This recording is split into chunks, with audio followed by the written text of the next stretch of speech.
I put a poll up. I put a poll up. If y'all wanna vote. Hello. How is everybody? How is everybody this fine... I don't know what day it is. Sunday? Sunday. Yes. Hello. Hello. I am adjusting things on my end. Yeah, alright, cool. 3 people in here know what the Kenosha Theater is. That's good. That's good. That means y'all are paying attention, and that's important. That's important. Ooh! Alright. Alright, let's get down to business. I'm gonna take a sip of my water, which I hope everybody has some water.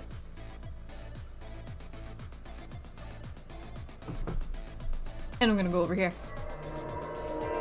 Hello. Hello, hello, hello.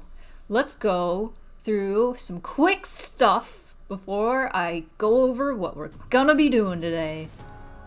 Let me first give you all an update on the little sticker station that we raised money for last month. It's all put together. I got a sticker cutting machine. If you follow me on Twitter, you probably have seen the updates. I have a big old table now, full of all of my sticker supplies. Got my printer, got my laminator, got my Cricut machine now, and the only thing is the Cricut machine does not cut out the heavy duty stickers that I normally do, which is like sticker paper that's pretty thick, cardstock, and laminate. And I put that through the Cricut machine. It doesn't know what to do with it.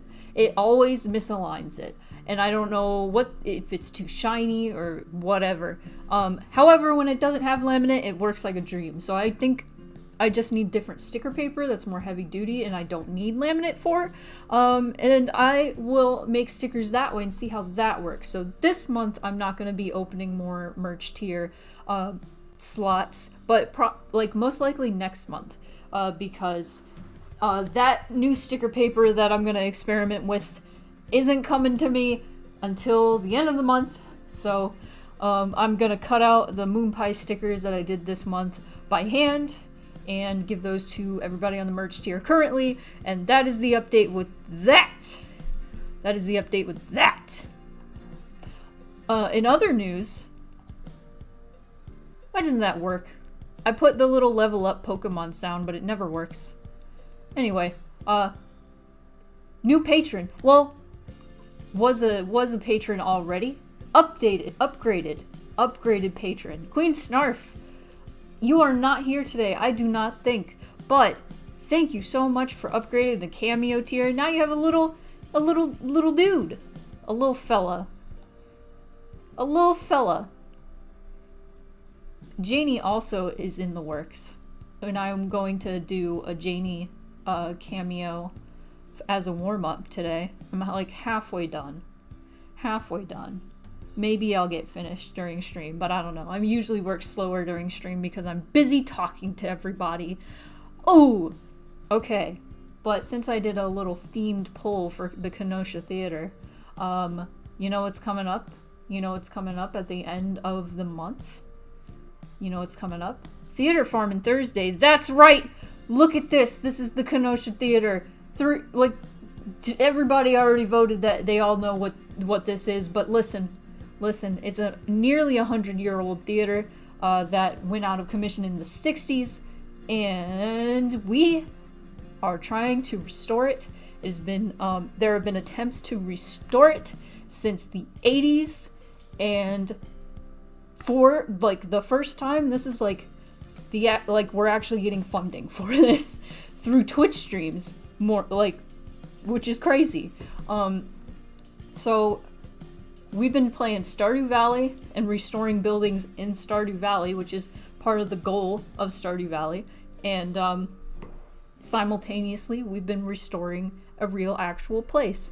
Let me show you some progress since the first fundraising stream. Check it out. There's plaster molds for the ceiling trim. Those are all put up now, by the way. They're all put up, which is awesome. So all the places where those were degraded and, oh man, We're in a random encounter. Oh shit. I might take this song off because it's so... I need more chill music on this playlist. Jeez. Is that the Kenosha Theater? Sure is. So all those are up, and there's also the asphalt layer over the floor right there. It is pretty much entirely chipped off the ground. So there's the stonemason floor is revealed, and it needs to be like buffed out. All that deal. Check it out, paint! Paint! Primed! Oh! The wall used to be nasty brownish, reddish, greenish. And now it's white. Amazing! It's crazy that they made a video game about restoring the Kenosha Theater specifically. Did they? Did they? Stardew Valley is about the Kenosha Theater. Yes. Hello, Corgi. Hello, Queen Snarf. Wait, now that you're here, I need to do this. Thank you so much for your I can't talk today. Thank you so much for upgrading to cameo tier. I hope you enjoy your little Astro. Anyway. But yes.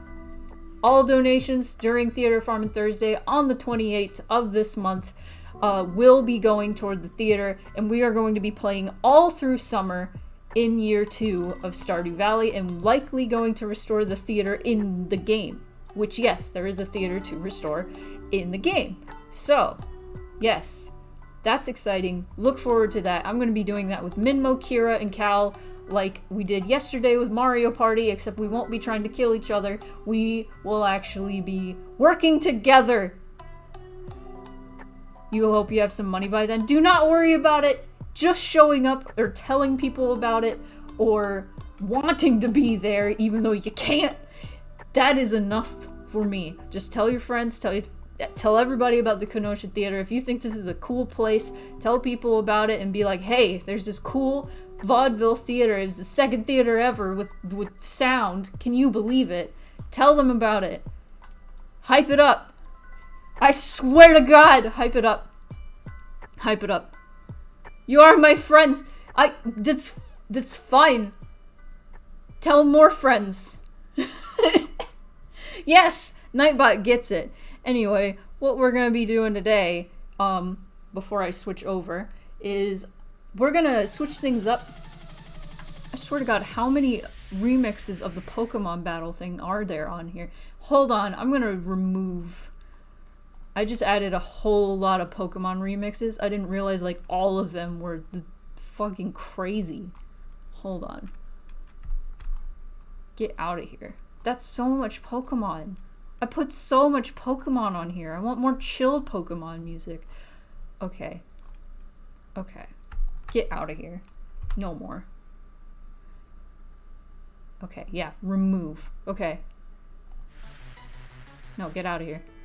Okay, that's nice. That's nice. That's nice. Oh my God. Anyway, what we're going to be doing today is I'm going to be working on sprites. One thing I've been wanting to do for Mixed Feelings Elysium that I haven't really gotten around to implementing to the sprites is alternate outfits. And that's going to be real exciting. Can't stay long, but I'm excited to see the sprites in the meantime. I am going to warm up first, because I gotta. That's how I do this, so I'm sorry if you missed the spriting. But I can at least show what outfit I'm gonna do, and all that jazz before jumping into everything. But, switch over. This is gonna be my warm-up. I started a Janie Bean cameo because Janie is the newest patron, gamer tier, which reminds me I need to put up the newest demo. God damn it! Oh no! Oh no! All right, hold on. Let me show y'all. Let me show y'all. Mr. Dandy, where are you? There you are. Here's Dandy's rough sheet. Yay! This is so old now. It doesn't look bad, but it looks like older. I've been working on this game too long because I've been working on it so slow. This is the outfit I want to do today. More casual, less like an ancient monk priest. I don't know, his outfit, his original outfit is so strange. But I like it. He looks like a holy Grim Reaper or something. But yeah, here's his more casual outfit, which I want to do. I like these pants. I like these pants so much. I love these pants. However, like, I don't know where I can use it. Game dev takes so much time. It really does. The first game was a lot simpler. Also, what's the duck doing here? What's the duck doing here? It was stolen. Get out of here. Get out of here. The goog pant. But yes, that is what I will be doing after I warm up. Is put Dandy in that outfit. You're hyper fixating on mixed feelings. That is such a compliment. I didn't think anybody would ever hyper fixate on my content. That's crazy. Thank you so much. Who's your favorite? Because now you beat the game. Who's your favorite in the first game? Need that content. I'm feeling pretty confident about I was pretty scared, honestly, about Mixed Feelings Elysium and how it would be received. So when Girl Stream Team streamed that demo that I made specifically for them, I was pretty scared. I was like, I hope this is received well. I hope they like this. They really liked it. They really liked it. And there were scenes that I was afraid wouldn't be received very well. But they loved those scenes the most. And I was like, okay, good. There were a few things I wanted to fix, not fix, but switch up in the script. There were a few things that weren't received exactly how I wanted them to, so I was like, maybe I should change the tone of that. Which only required a tiny bit of, like, tweaking with, like, the language that I use, but, you know. Asking me to choose between my favorite children? Yeah. Yeah. My favorite is Silas.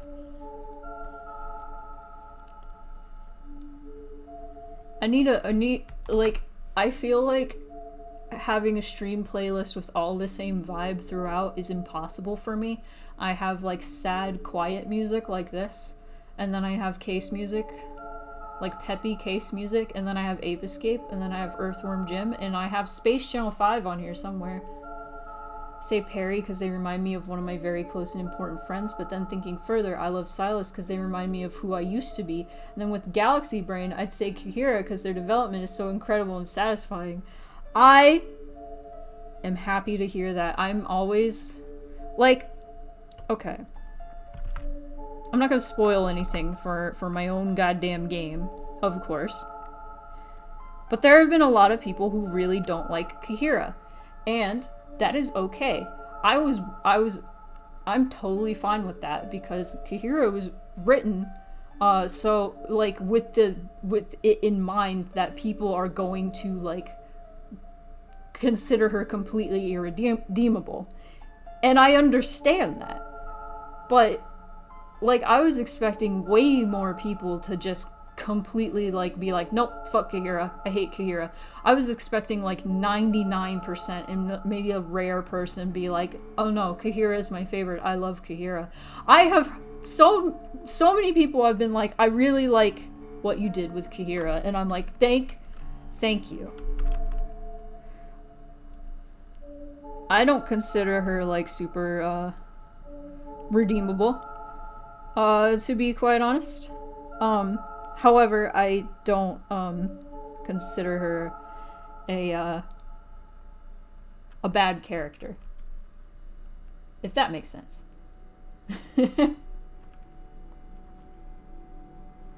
Kihira is, like, the most important to me, I think. Because I think I've talked about this recently, actually.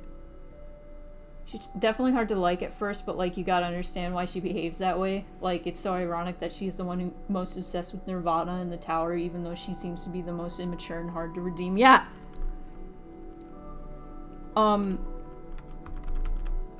Originally I wanted to make Kahira suffer. It was kind of like this cathartic thing. I wanted to give, like, Kahira, like, not a taste of her own medicine, but, like, just desserts, I guess. Yes, we're talking about Kahira. Hello, Cass. We're talking about ya girl. I really just wanted to destroy her. And then I thought to myself, you know what? No, I don't. I want her to get better. And that felt so much nicer and more cathartic than I thought it would. Instead of getting, like, this weird, like, catharsis through, like, revenge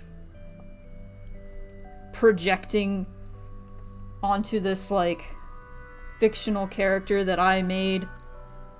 Personification of, like, stress and shitty people that I've known. And then I'm like, aha, yes, I'm gonna destroy them all. And then I was like, you know what? No. You know what would feel better? If instead, all these people that did me wrong in the past actually, like, learned from their mistakes and got better, you know? That feels better. Like, if you ever, like, I don't know, there's something, like, really, like, deeply satisfying about, thinking about, like, people who fucked you over in life. Just completely fucked you over in life. And then instead of thinking, God, I hope they die, or something just, like, evil and shitty like that, instead thinking, you know what? I hope they figured everything out. Yeah. Like, I hope they figured everything out and became a better person. Can't think of a funny message, but yahoo! Oh shit. You summoned the good Space Channel 5 music. I'm sorry, I talked over the text-to-speech. Hey! Hey! I don't know why I said it like that. Hey, Zeke. Oh. I love Kahira a lot, not because I like her as a person, but I'm so in love with her story and her growth that she's stuck in my brain forever, and I want to be able to write a character that good someday. I'm gonna cry. I'm gonna cry. Oh, sorry, we're talking about my game. As I warm up. I just added Space Channel 5 music to my playlist. I hope you guys enjoy. It's funky. I love Space Channel 5 so much. I had a dream when I was younger that the guy who bullied me all the time apologized for what he did and wanted to be better, and that felt so much nicer than seeing him be punished for hurting me. Yes! Yes! Yes! Exactly.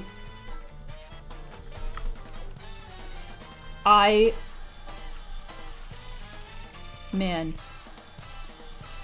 I'm trying to think of a way to say, like, talk about this without making it, like, too personal. I can just be more, like, vague.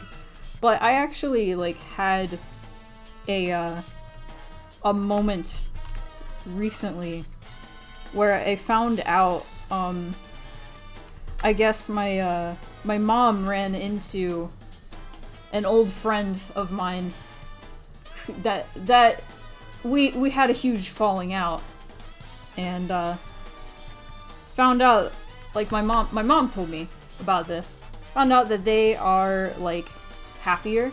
They've transitioned and they're happier, have a wife, and I'm just like, holy shit, that's so awesome. You're happier, maybe you figured everything out, and maybe you're a better person. That's awesome. And that was like the nicest feeling ever. To be like, instead of having all these bitter feelings like, oh, I hope the worst shit ever happens to you, like being like, oh shit, they're in a better place now. And that's good. I don't know. Maybe I'm just too nice. They really suck to me, but hope they're able to grow and learn and not continue to leach arsenic into the atmosphere and hurt others from the shit in the past and just be a better person. Yeah, from my experience, the thing that, like, stresses me out, about, like, you know, having falling outs with, like, with friends and, like, not speaking to them anymore and stuff is, like, are they hurting more people? And if you hear that they aren't and they are better now, then it's like, oh shit, that's awesome. And then that's like closure, you know? Man. Space Channel 5, my beloved.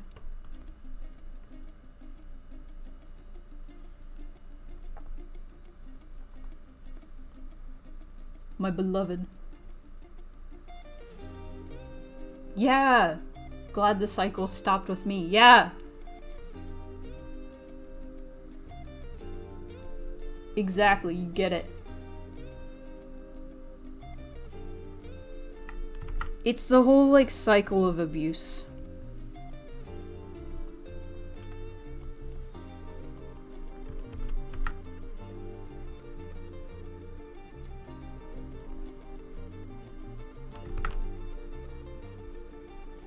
His hair reminds me of Botan from Yu Yu Hakusho.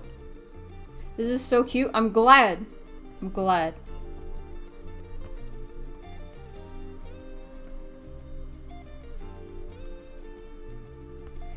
Oh, you guys.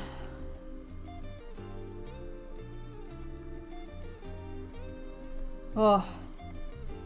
Oh, you guys. I got Klonoa remake. This music just reminded me because it's from the second game. I got the Klonoa remake. And I was like, I'm just gonna play a little bit. And then last night I was like, I want to play more. And then I sat down and I got to the last world and I was like, you know what? How did so much time pass so quickly? My logic was like, I want to get all of the, like, collectibles so I can unlock the bonus stage. Also, hello, Case. Hello. I wanted to get, like, the bonus stage, so, like, just in case I miss, anything. You finally stopped your laptop from exploding? Were you messaging me something about that and I didn't see it? Or was that what the beeping was? That kept happening.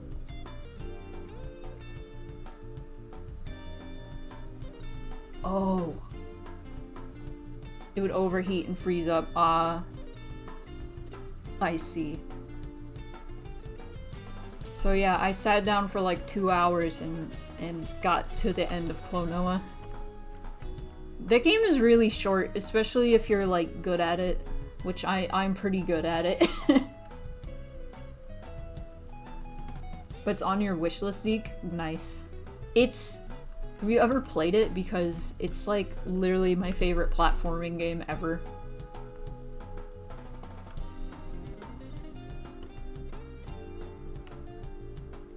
Sorry, Ape Escape. Your platforming sucks. As much as I love Ape Escape, the platforming sucks. Can I get a wahoo? Wahoo! Okay. Can I do a Klonoa voice? I actually don't know.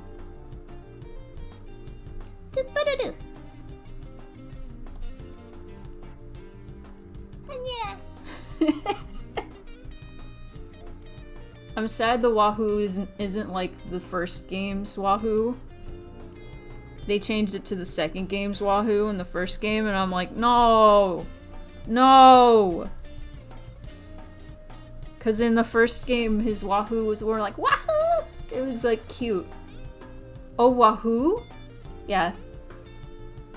Yeah, they changed a few of the noises he does in the first game, which is, it's fine. Okay, I've already yelled about this on Twitter, but I'm gonna yell about it more on here. In here. Let's go. My biggest pet peeve with the first game is the first game's remake is why the fuck can't I press A to advance the dialogue? It's like people will say something, then they'll do their whole and then there's a long pause, and then it goes to the next thing, and then they go and then there's a long ass pause, and I'm just like, I'm so fucking upset. This is the pacing of a Kingdom Hearts cutscene. Like, for some reason, you can't just press A after you're done reading something. It has like a set pace for everything. And I'm like, why would you do that? Like, that just makes me mad because it makes the pacing weird for all the cutscenes. But also, the game is for children. That's the primary audience for these games. Children don't read really fast. So what if they can't read fast enough? What are you doing?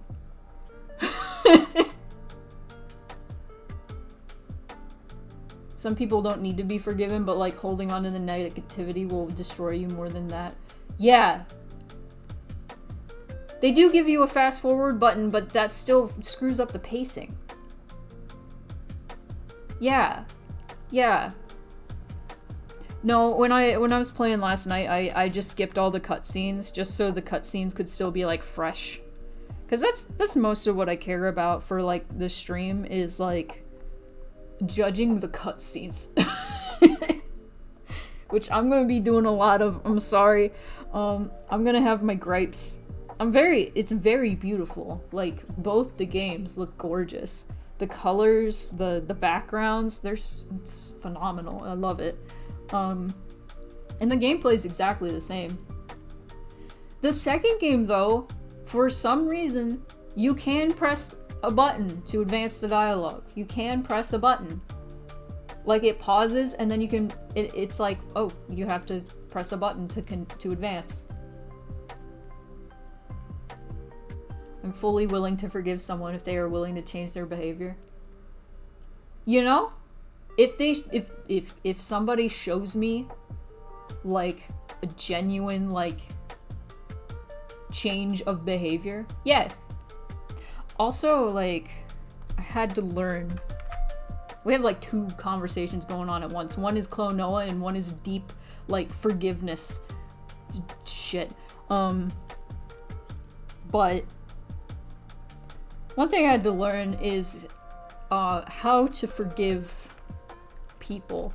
But you don't necessarily have to, like, actually, like, the people who've done you dirty in life, you don't actually have to physically, like, go to them and be like, it's okay. It's okay that you ruined my life. You don't have to do that. Forgiveness doesn't have to be, like, you know, just saying, like, forgiving somebody, like, I forgive you. No, not, like, literally. You have to, like, let go of something. You have to stop thinking about it and stop marinating. You have to stop. Also, I need to look at the reference. Whoops. I'm gonna look at the reference. Okay, ears.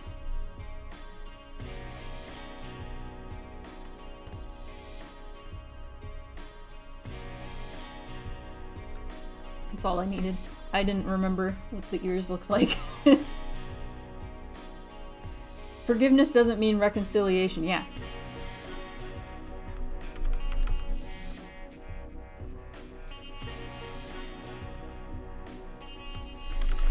One thing you could try, and it doesn't always work, but sometimes it can at least give a little bit of closure, is write a letter to the person that fucked you up and be like, hey, this really hurt my feelings, and this and that and that, this and that, and like, you fucked up my life. And that, like, with no intention to actually give it to them. And then you just rip up that piece of paper. Rip it up, burn it, throw it away. Forget about it. Don't think about it anymore.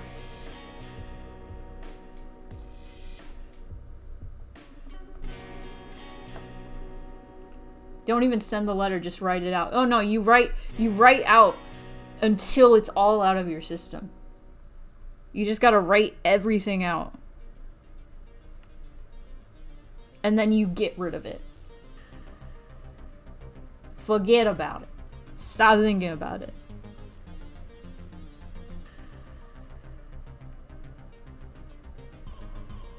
Move on.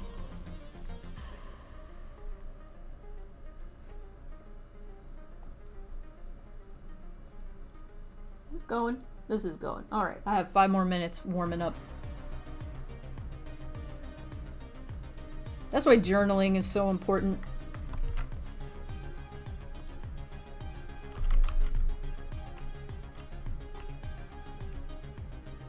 Gotta get it out. Oh! Bad. Okay, let's try that again.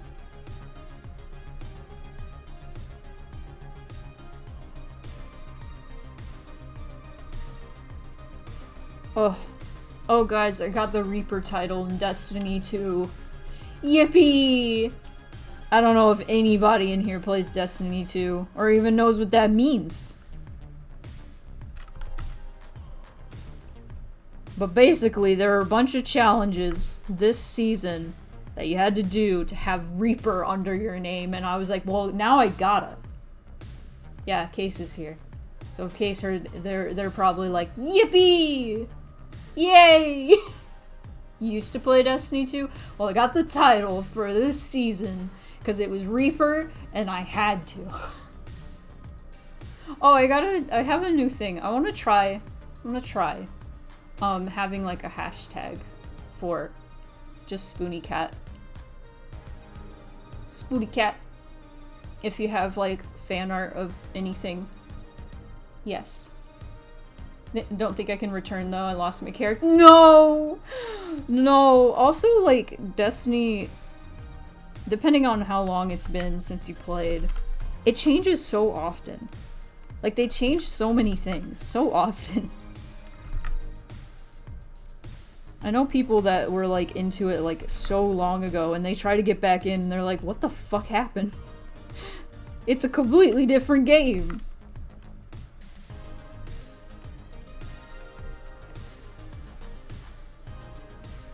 Battle.net.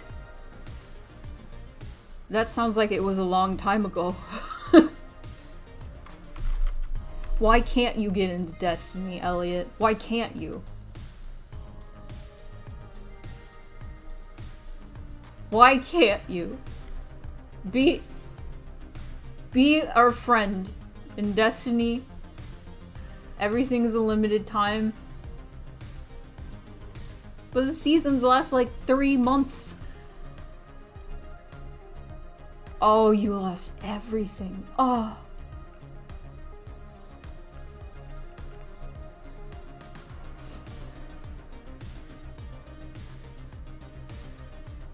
You just don't want to start a new character.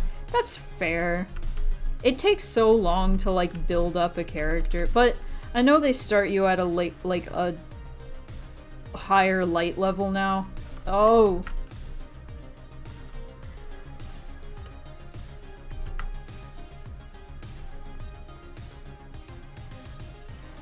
Oh.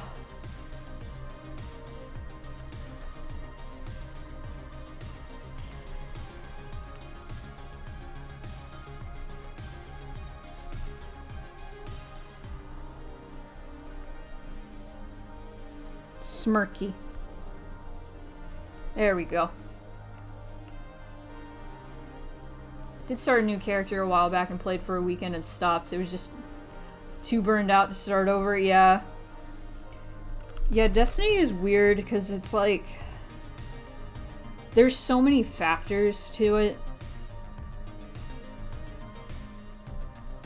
I think the way Case describes it is it's like a first-person shooter mixed with like Magic the Gathering. Because like all your weapons are like complicated. They've got all these different stats that you gotta keep like track of.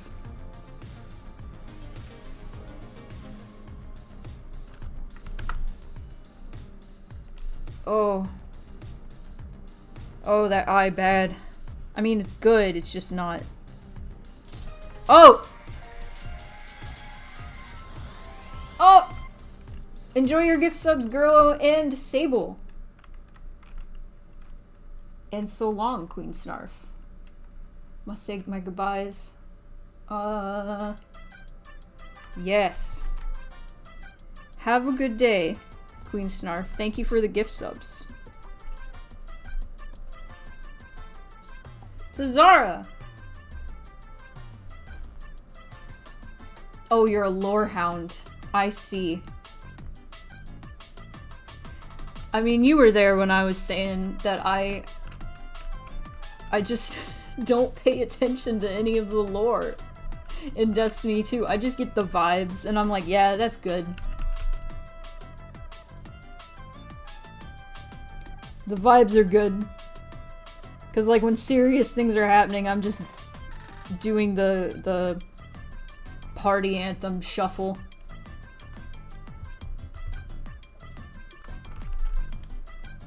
I can't pay attention when I'm doing when I'm shuffling.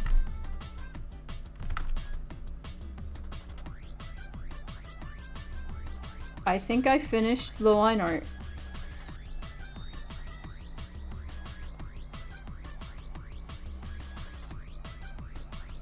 How did I make this so detailed? Anyway. I wanted to do the guitar.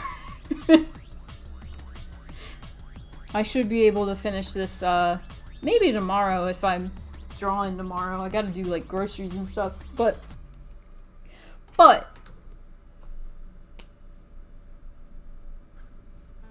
Now let's get down to business. Business.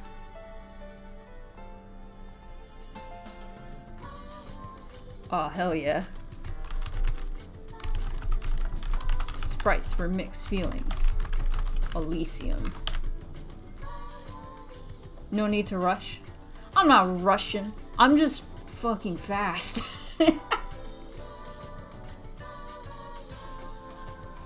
Hitting the gritty while the MC MC has a mental breakdown from a ghost guilt tripping them. There is no main character. There's no main character in Destiny 2. I guess Crow could be considered the main character. I don't know. Let's see. I'm gonna save that. MC of the moment. Yeah, true. Okay, here's the dandy boy. Let's see. I gotta open Renpai. Where is the Renpai? I forget. Renpai, where are you? Renpai! I'm gonna turn my music down. It's too loud for me. Wrong way. Renpai. I did a thing. I did a thing with the code and I'm happy about it. I mean, I did it in the first game too. I don't know why I'm so happy about it. But, basically, I have to draw a chart. That's how I can explain my things. I have to draw a chart for everybody. Is it showing? No. Okay, I had to make sure it wasn't showing. Well, first I have to find all of my hashtag stuff, because that's where things are missing. That's Zale. I want to do Dandy.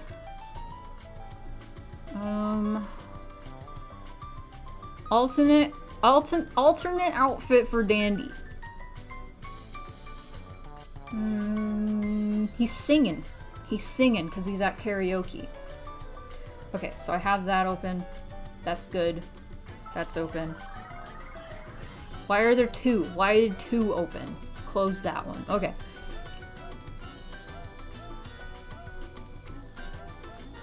So before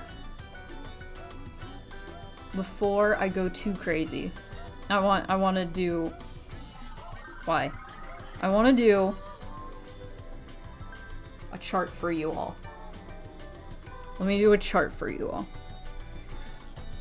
So the structure of the original mixed feelings, you had 3 choices that branched off to different things.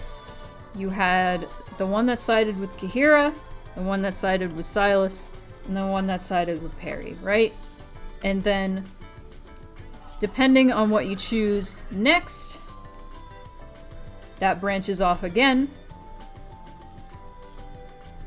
right? So after you spend the day with Kahira, you spend the day with Perry or Silas, and then after you spend the day with Silas, you either go to Perry or Kahira, and then after Perry, Kahira, or Silas, right? Oh, wrong color. There we go. Wow, look at these colors. So this branches off like this. And then these just filter back to the same ending.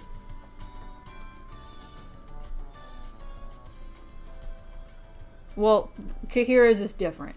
It's different. Neptune, hello, welcome. So here's my fancy little chart. It's a little simplified, but that's how Mixed Feelings like 1 went.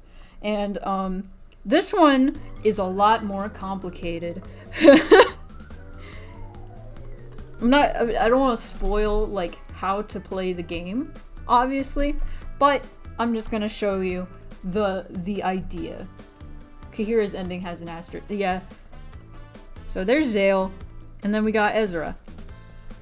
And then we got Dandy, right? So each of them kind of has like, here's stage 1. And then like they all have their first, they have stage 1. And then that stage 1 will unlock stage 2 of another. Are you following me? So, I forget who's unlocks who's, but that's not important. So they all have like, you know, stage 2 that you can get to from the same place. I don't remember why I needed to talk about this, but there's a lot. So, and then stage 2 unlocks stage 3, which has branches. Here's stage 3, which you can get to if you unlock something in stage 2. So this is why it's taking longer. There's a considerate amount. There's a lot. I wonder if I have that chart somewhere. That original chart that I made. I think it might be in the game dev folder. Hold on. This is important. Images. It might be somewhere. Where are you? Where are you? I know I put it somewhere. Important stoof. I found it. Check it out.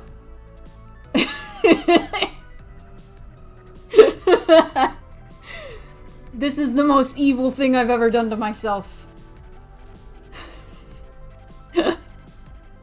This is the worst thing I've ever done to myself. Now that's a chart, isn't it? This is what I have to look back at and be like, okay, what happens next? Okay, I remember why I started talking about this. Because here, here's stage 2, right? Here's stage 2. Somewhere in stage 2, a character, like, the first time you reach stage 2, a character will be like, oh hey, we've met before. The thing is, to get to stage 2 over here, you have to go here, right? See? So you have to unlock this, and then this route opens, right? So Dandy, this is where we are right now. The karaoke bar, that's where that is. So Dandy has met you before in this whole universe, right? So he's gonna be there, and he's gonna be like, oh hey, we've met before. And he's gonna be like, yeah, their name is, and then say your name. It's not gonna grab, like, your computer name or whatever, like fucking Ezra does, like, shitty. But, Dandy will, like, if you haven't encountered this, before, will ask you, what was your name again? And then you enter it, and then it's persistent data, so the game does not forget. So, after you enter your name here, if you go to stage 2 in Ezra's route, Ezra's gonna, or, whoever you meet there, Zale, which you gotta do Zale's route to open this anyway, so Zale's gonna be like, oh yeah, we've met before, and then just address you by name, and not just ask you the name. Everybody's gonna remember your name now. It's like giving your name to the Fae. They all know now. They all know your name. Anyway, I'm getting sidetracked. I just needed to talk about if-then statements, basically, or in persistent data. It's exciting. One scene in the SpongeBob movie where everyone pointing and screaming bald, but instead they're screaming shark! Yeah. They all know your name now. Spoilers. Not really. Anyway. Let's find a good sprite that can look like, we can make it look like singing. And that's where we'll begin our journey. Alright, Dan, where are you? Oh, that's perfect! There he is. I also have to do more sprites for his, phase 1. I feel kind of bad that I haven't already. Okay. So, this is where the multiple layers of clothing come in. Arms. Oh, I didn't name any of these. At chest.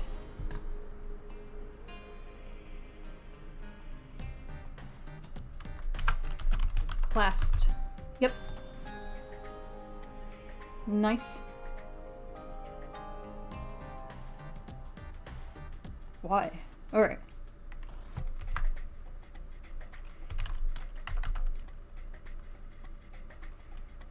Okay, let me figure this out.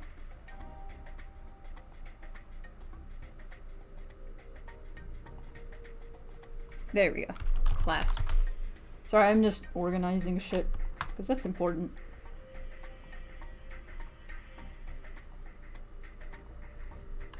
At chest.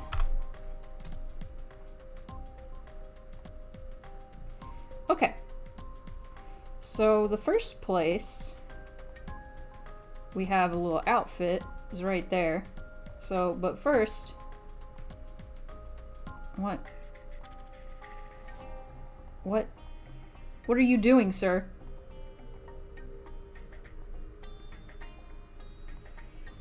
I don't want that one. I want this one. Okay. So I want to get rid of the outfit. And so there are a few layers, because there's the arms, right? Hello, Mesmer. Welcome. Given my lesson. And we got the OG outfit. Done. Naked now. Naked. What do we want to call this outfit? This one. Let's call it casual. CAS for short. But the way we're gonna do this is I'm gonna do that. And gonna look at that. Just got like a white top going on. Little belly. And pants. Okay, that's pretty simple. I keep opening the wrong thing, damn it. Damn it! Okay, let's close this. We don't need it. Don't save.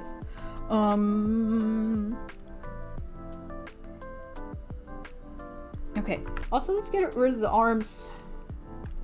In before all the arm jokes. That's an old joke now. It's like 2 years old now. Because the way I make sprites, I always use the, what's it called? Like, I just unhide arms a lot, and people are like, why are you stealing the arms? Easy. Hello. Welcome in. Doing some alternate outfits. Okay, I'm gonna attach just this shirt and the pants and the jewelry to, the base.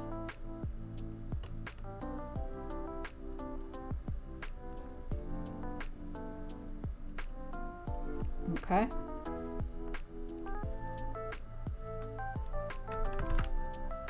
I'm gonna... The gut is coming out over the pants, because... Chunky! Sealing arms like one revokes duck. Yeah. The duck is more modern. Duck is a more modern meme. Like, seriously, we made, like... stealing arms joke. And I started calling, like, my patron, like, my Patreon surrendering arms to me. I need more, like, chunky characters. It's, like, really fun to draw. Just chub. It really is. And I'm disappointed in myself for not having more fat characters. Or at least, like, more body types. I always am, like, string bean. Skinny. Small. I do have Maverick, which I need to draw her more. And Anaya, who I've drawn one whole time. Yes, chunky. I do. It's like, I like drawing. I like drawing, like, chunky characters. I don't know. I have Dandy. He's a chunk.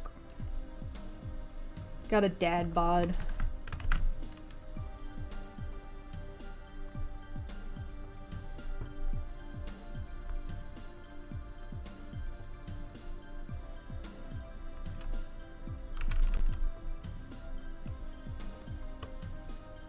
Yeah.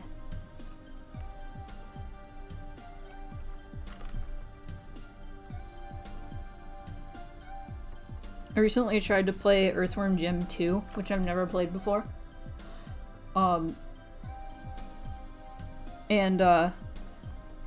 It's really fun. It's really hard though, I gave up. But the first one is also really hard. So... Ultra. You sunburn the bottoms of your feet! Oh! There are, like, some weird places you can get burnt, and you just don't think about it. Like, your armpits. Your armpits. Have you ever got sunburnt on your armpits? Awful. Oh.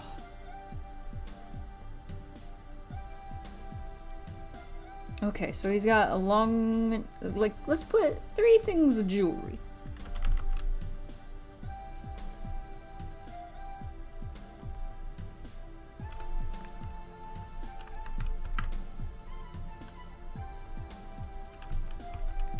I kind of want to... It'll look too Kingdom Hearts. But I really want, like, more, crown symbolism with Dandy. Because... he's representative of the crown chakra. Like his mane? I like his mane, too. Yeah, he's also a lion. So, like, he's a king. Don't give yourself second-degree burns. That's why you gotta walk on, like, the white line on the road.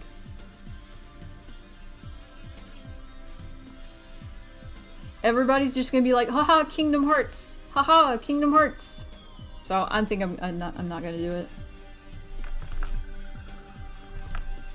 When you walk away. You won't hear me say, please, oh baby, don't go. Simple and clean is the way that you're making me feel tonight. It's hard to let go. That song goes.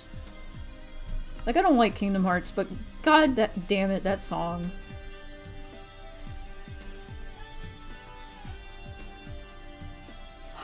Thought 2 blocks would be fine? No. I know that pain, though. Opposite end of that, I once walked on an hour home in February without shoes on because my heels were killing me and it seemed like a good option whilst drunk. February. In Canada. Why would you do that?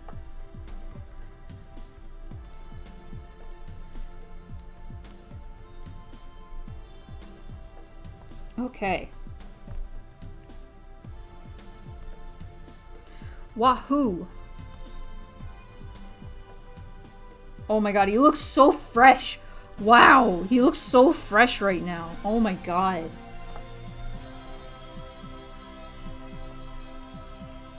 Doesn't even have arms.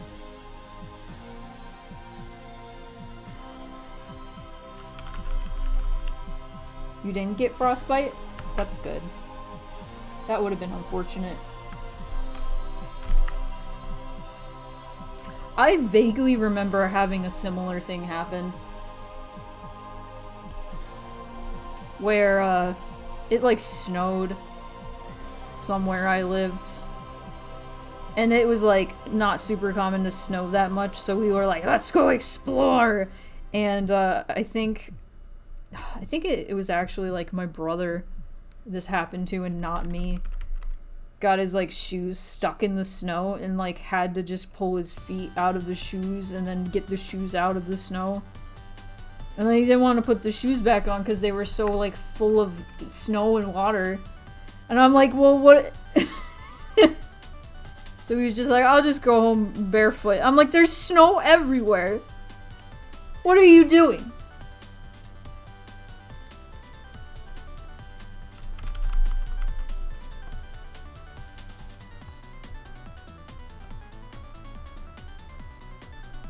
I vaguely remember something like that happening.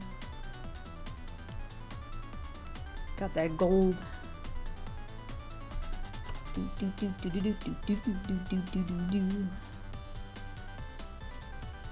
Yay. Okay. Yeah, I'll just keep this simple. I don't want to draw a frickin' crown every goddamn time I draw this outfit. This music goes hard. I'm glad. Is it loud enough? I think it looks loud enough. It's like quiet enough and loud enough at the same time. Spectre Circus. It was fine after your feet went numb. Wow! Alright, level's good. Awesome. Love to hear it. I gotta check every so often. Okay. Chunk. Chunk. Okay.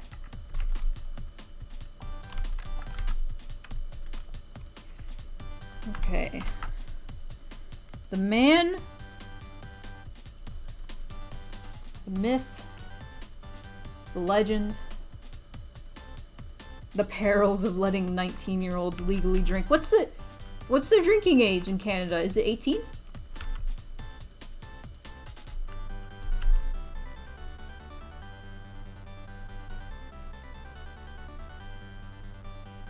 Chunk.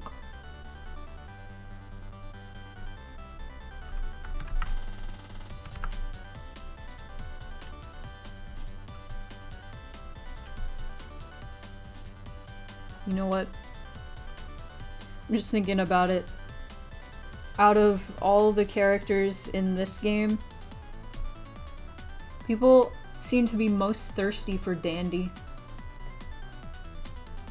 I think that's partially my fault. Because I call him Plant Daddy because it's funny. And then people just ran with it and are just like, ah, Daddy. And I'm like, stop. Stop. No. Just let him be a soft lion.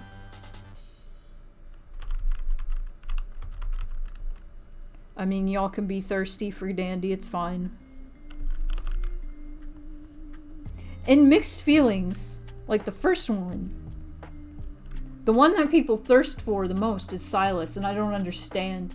Silas, like, unironically says PogChamp out loud. The moment you call a character Daddy, it's all over. I'm just surprised that Kahira isn't, like, the one that everybody's like, oh man. I mean, there are plenty of people, but, like, everybody's just like, oh, Silas, I love you so much. Oh my god. Oh my god. And I'm just like, yo, I drew them in a crop top, and it's cute, and you guys are just like, woo, woo. Saying PogChamp out loud is hot? No! No!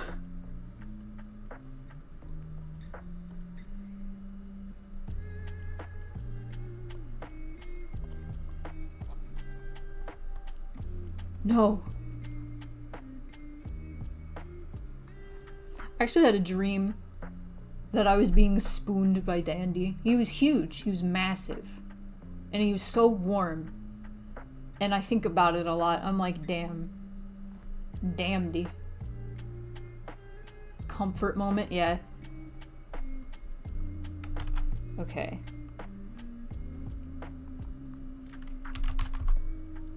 Calling that casual. Alright. So, arms! Guns out.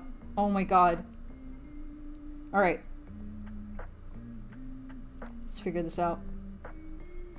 And now...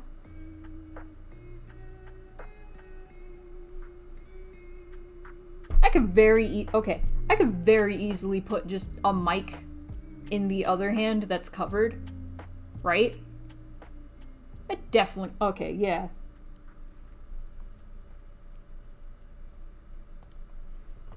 Alright. Alright. Let's go. Why is this two different colors? What did I do here? I think I... Whoops. I think I fucked up. This is old. This is like over a year old. He's flumpy. Okay. And this goes about to the knee, it looks like. So this would go past. And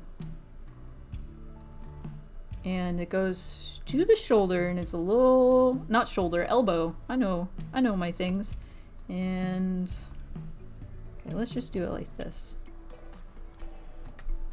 That's right? Yeah. Okay. Had to make sure.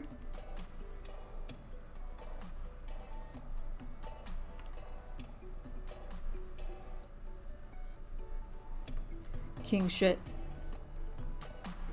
Okay.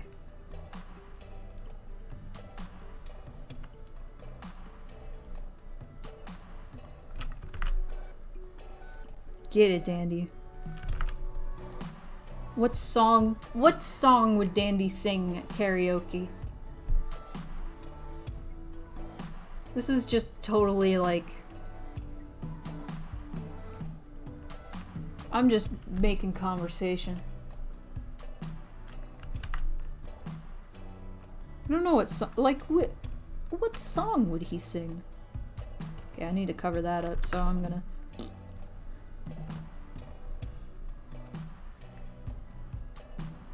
Welcome to the Hotel California. You'd sing like opera or some shit. Okay. Who here has played Sly 3? Because I just keep thinking of Octavio. He was a lion, right? Like that mini game, or like at the end of that stage in Italy, where you had to like battle him with opera as Bentley, and it was really bad. Like Bentley was like la la. Elton John? Oh. I like that. Ugh. Okay, I might have to hide a few layers to figure out.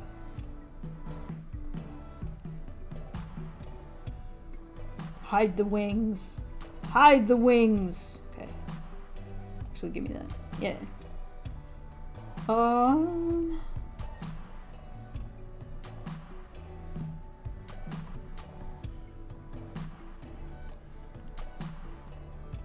there it is.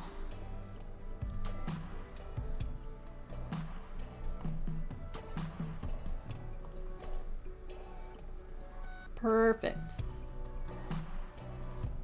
And bring everything back. So, I'm gonna use the purple.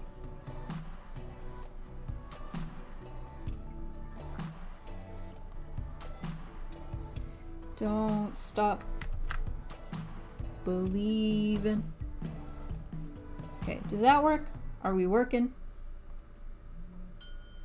No. No, don't refer to other layers. Refer to this. There we go.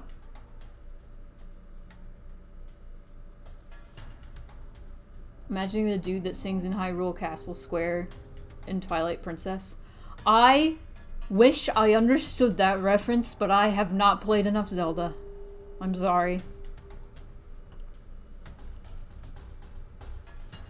Oh my god, look at him! I wish I had the crying face right now because, man, I love him. Wow. Look at this guy. Oh my god.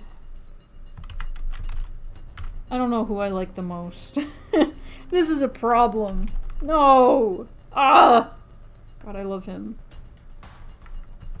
Genuine problem we have here. Oh god.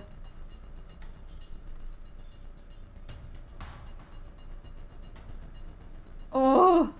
Cass, I don't know what that emote is. It's not appearing.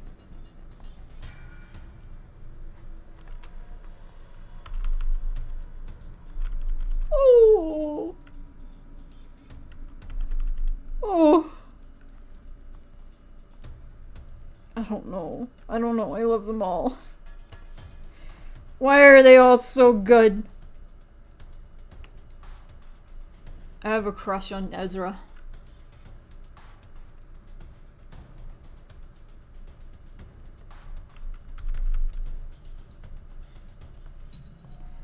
I have a crush on Ezra.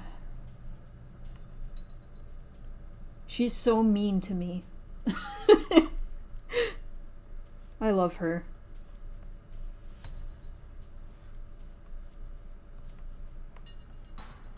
I'm mad. You know what I found out?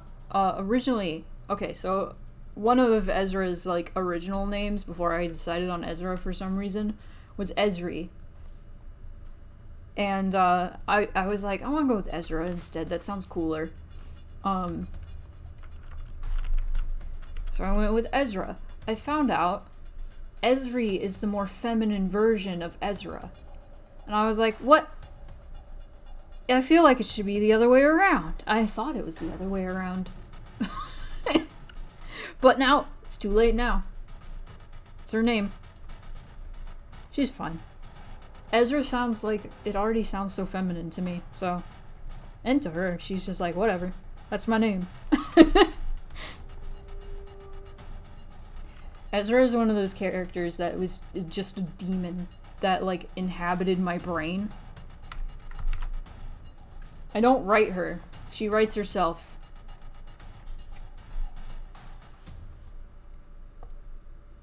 There he is. Okay, I want to add a mic to his hands. Also, I need to stretch my wrists before continuing.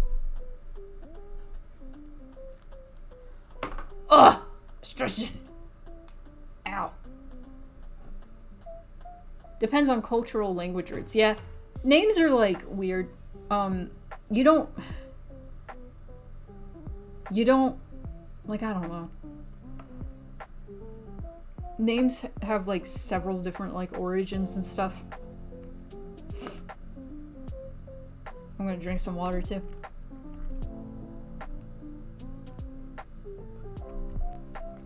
Dandy is a nickname for Andrew. Oh. Wow. Oh, he's looking so fresh. He's looking so fresh. He's so fresh and clean. Wow. Oh my god, I want a hug from him. Holy shit. This is...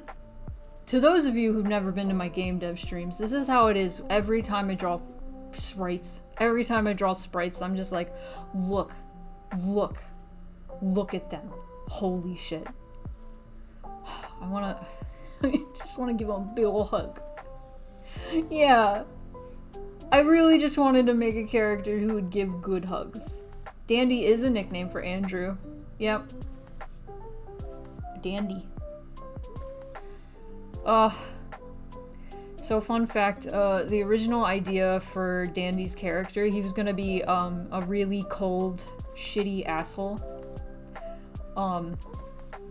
He was... Think, like... This is a very, like... this is a pretty obscure comparison. I was thinking about, like, Jumin Han from Mystic Messenger. Dandrew, yeah. So if you've ever played Mystic Messenger, you know who Jumin Han is. He's an asshole. He's a rich, like, pompous asshole. Something like that. I was originally gonna have Dandy, the Manticore character, be like that. And his name was gonna be Drake. 'Cause dragon, you know? Not Jumin. Oh my god. I loved Jumin, but I hated him. I loved how obsessed he was with his cat. It was great. And, I don't know what happened. I don't remember what happened that made me go, no, I want him to be soft. I don't know what happened. I literally don't, like, maybe it had to do with the crown chakra stuff and him being, like, more spiritual and, like, I was like, he has to be kind. Maybe it was that dream I had. I don't know. Never got his root. I can't remember if I got his root. Well, because you had to unlock it. Him in 707, you had to unlock their roots. That game was wild. I liked that game. It was really stupid. Like, the story was really stupid, but the idea was great. The premise? Fucking dumb. But the idea of, like, the chat rooms, like, opening at certain times of the day, that was really cool. And I liked that. I thought that was interesting. And then people being like, well, I'm not available at every point in the day. I'm gonna miss, like, all these conversations and, like, blah, blah, blah. And I'm like, yeah, that's the point. That's kind of the point. You don't have to go to every single conversation. Like, I thought it was cool how if you missed a conversation, you could still read it and they would act like you weren't there. I thought it was great. I thought it was, like, super immersive. Honestly, like, what a great idea for a visual novel. Super cool. Kind of wish I could do something like I want to figure out how to do something like that for, like, a computer game. I think that would be super neat. Because there's a lot of weird, like, meta coding stuff you can do with just even, like, Ren'Py. Like, Ren'Py can grab your username and use that against you. Not against you, but it can use it. Like, meta stuff like that. Also, another thing I forgot to mention, I don't think I've ever talked about this, is, I'm gonna put a mic in this guy's hands, first of all. Yes, at chest. What was I gonna say? Oh, Ezra recommends, meditation to you at the beginning of the game, right? She's like, I teach a meditation, I lead a meditation, thing every blank, every, like, she says a day. She always says the day that you are playing the game. At that moment. don't know what a microphone looks like. I see microphones all the time. I'm using one right now, but it's not the kind I want. I'm gonna look up a microphone. Okay. That helps. Okay. It's an ice cream cone. It's like it's like really small. Cause Danny's hands are so big. That's oh no. Making me want ice cream.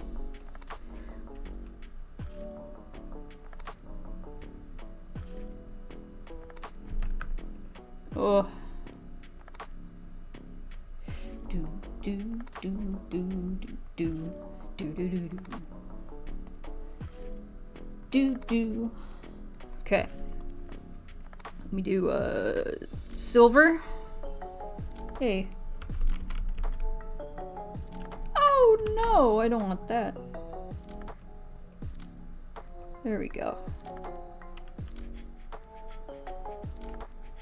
There we go. Okay. It is an SM58. That's fine. You know, for somebody who's never played a Zelda game, I sure do listen to a lot of Zelda music.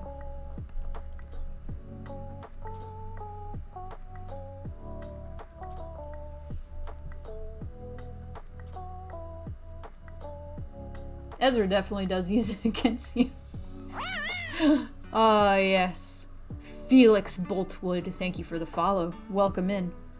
I'm drawing a microphone in this man's hands.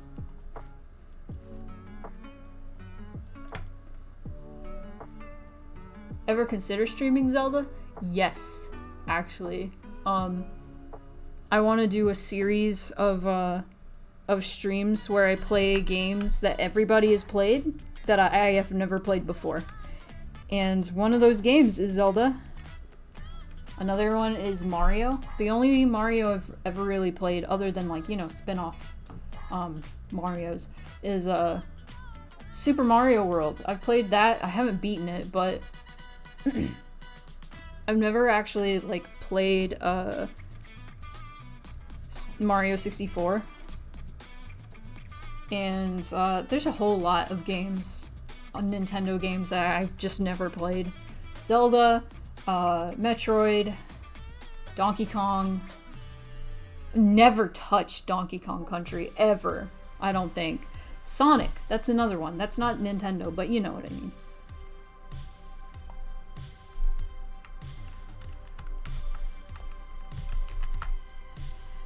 I just feel like that would be a fun series to do.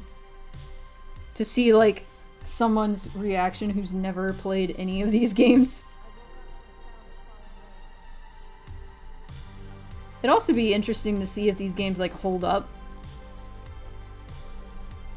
Cause, like, I can handle some jank. Cause my brain is still in, like, PS2 mode. So I have, like, tolerance for, like, PS2 jank. And also PS1 jank, so, you know. But I'd just be curious to see, like, if I would really enjoy these games. Because, I'm gonna be honest, no hate to any Zelda fans out there. Every time I watch, like, gameplay, whether it's a speedrun or otherwise, of Ocarina of Time or Majora's Mask, since they're, like, in the same engine, they look so goddamn awful to play. They look like the worst. Like, the controls look like they are hell. And are they? I'm curious. I'm not familiar with Nintendo 64, like, jank. I'm familiar with PS1 jank. And just every time I see anything 3D Zelda. Well, I played a little bit of Twilight Princess, and that was fun. I'm just like, oh! If you can put up with Silent Hill combat, I think you can handle Zelda 64. Okay. If I can handle Silent Hill combat, I can't handle anything. I can handle some jank. I can handle horror game jank. Oh, 60 FPS mod. Oh. Oh.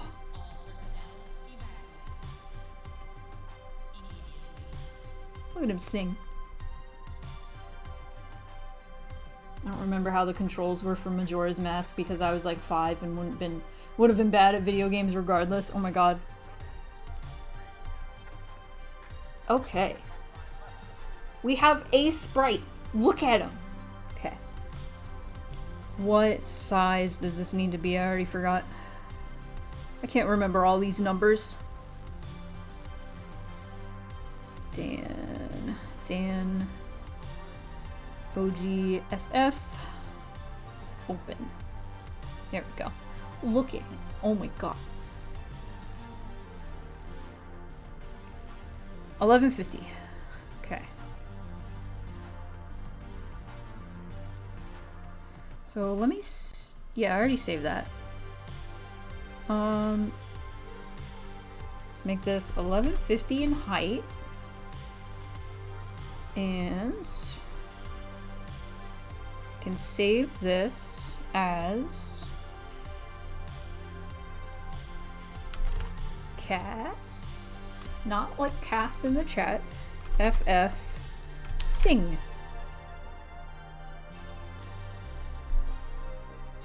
I'm gonna say sing 1, because I don't, well, I'll sing 1 and sing 2. Like the Dr. Seuss characters. Fake gamer girl. I'm better at making games and then playing them. Listen, I think making games makes you more of a gamer girl than any gamer girl out there. I'm just saying. If somebody's ever like, you're a fake gamer girl, you don't play games, you'd be like, yeah, bitch, I make them. And that's like the most like, that's the biggest flex you could ever flex.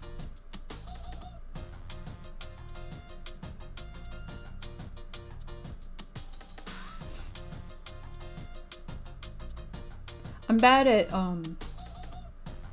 shooters. I'm okay at Destiny, honestly. I feel like I have my moments where I'm good. Sometimes I don't want gamers to know that what I do for a living. I guess that's fair. I don't want gamers to know anything about me. I don't know why I stream games. No. Gamer like TM.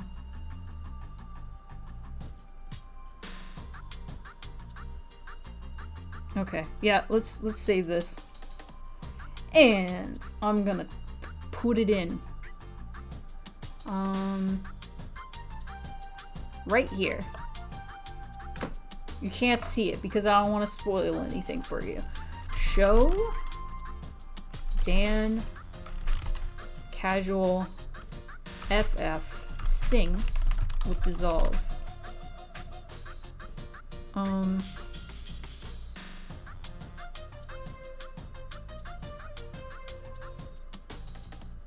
trying to think. Move? No. Okay. Show Dan at left with ease. I know Renpai. Oh fuck yeah, Mexican Flyer. I still got it. I want to stream like rhythm games once I get my like live 2D model, because I want you guys to see me like moving to the beat, because it's a ridiculous thing. Whenever I play a rhythm game, I have to groove. I mean, to those of you who've been around long enough, you probably saw my Rhythm Doctor stream when I had my 3D model. I just had to schmoove. And that made it so much more entertaining, I think. If I'm just stationary playing a rhythm game, there's no fun in that because I can't really talk while playing a rhythm game. Okay. Okay, now I have to do dandy waving in this outfit, which I have a dandy waving. But I also have to give him a mic, probably. Alright, well. On to business. Let us open quarter turn. Let us open quarter turn. Quarter turn. Oh, no. It was no maidens. That's right. NM. Yeah, moving to the beat is why rhythm games are fun. Look at him. Alright.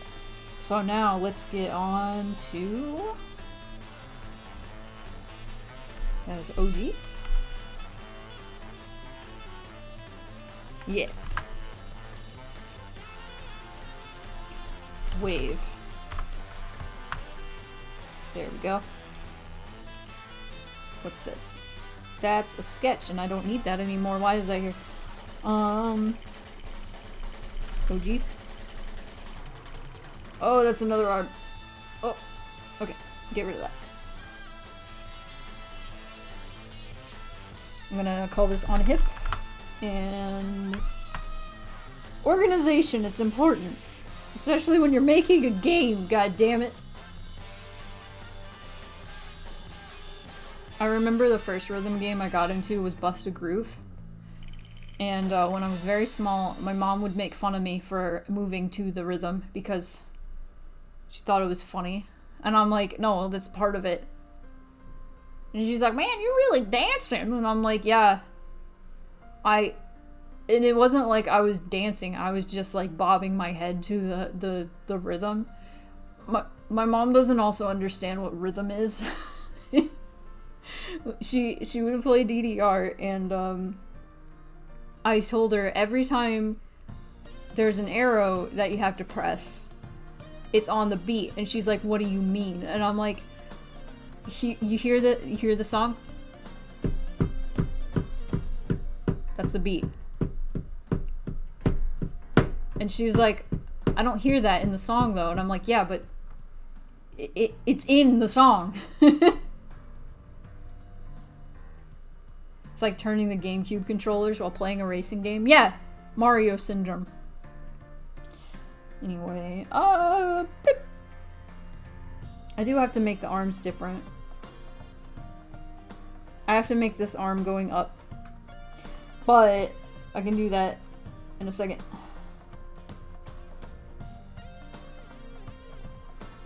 After I name this. Get rid of that. Oh my god, his arm is floating! It's floating off of him! Oh shit! Oh. Okay. No maidens? Okay. Okay, so we have wave. We have wave. Let's do this. We can copy this. And do that. Give me that. There we go. And let's see. What are we doing?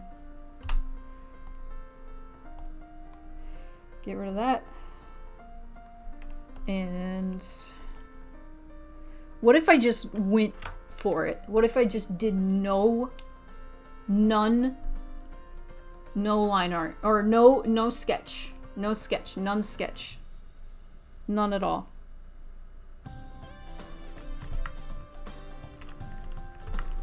I'm an absolute mad lad right now. Oh, that's not thick enough.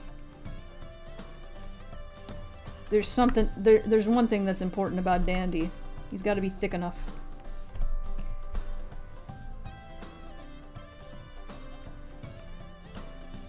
He's got to be thick. Oh, I still need to beat Lost in Vivo. I just remembered it existed. Down with the thickness, yes.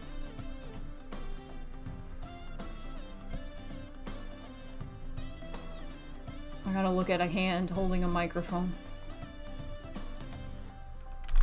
Hand holding microphone.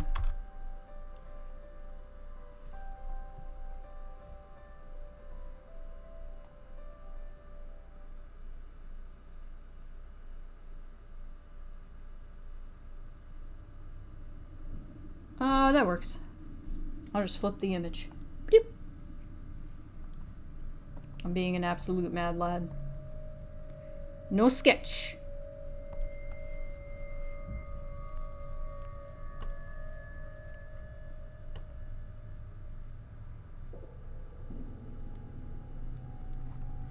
I'm just gonna draw hands. Or a hand. I'm just gonna do it.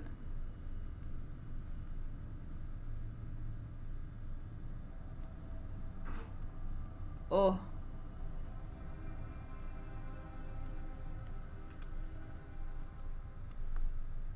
This is gonna be bad.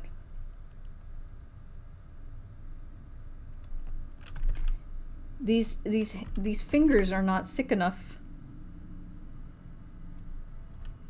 Hold on. No. I'm gonna go over here. Just so I can draw the hand and then attach it after. Because I'm a freak. I'm a freak of nature.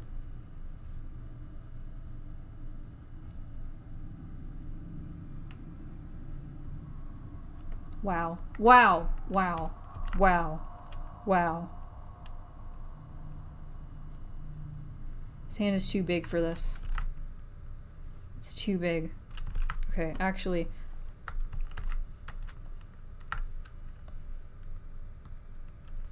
No, what was I doing? What am I doing? Okay. Beep. This might help a little bit.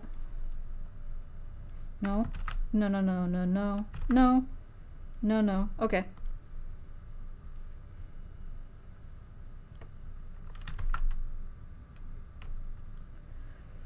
Oh.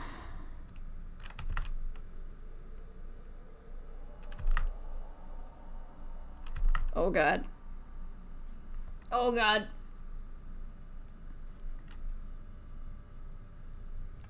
That's a hand.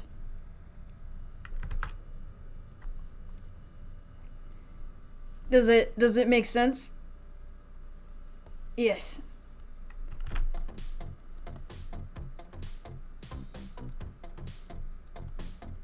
Yes.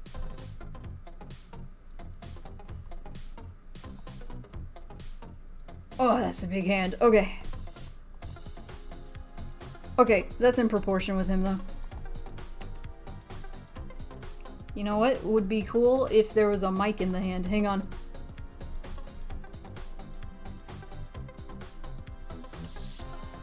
He's moving it away from his face because he's waving at his friend. Don't mind him.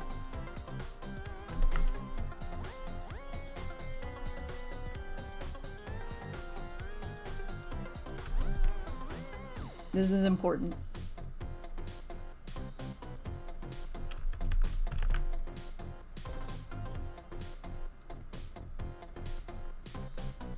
Also, his hand is so big you can't see the end of the mic. It's just buried in his hand. The other end of the mic, I should say. Okay, okay. Now I'm back. I'm no longer looking at a reference. Oh.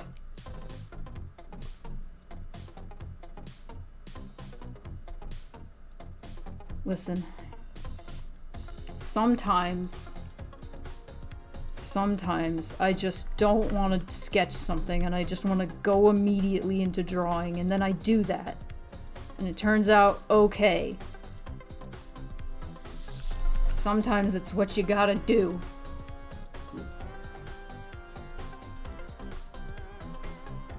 I think it turned out fine. I got what I wanted.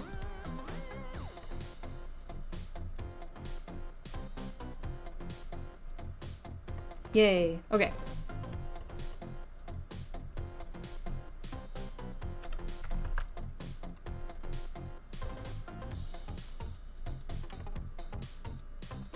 Looks good to me. Nice.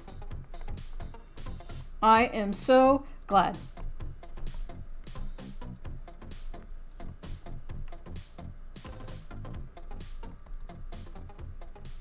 Okay. We no longer need that. However,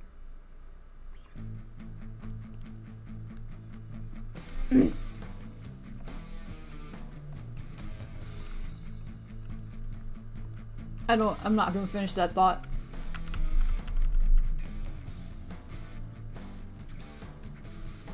Not finishing it.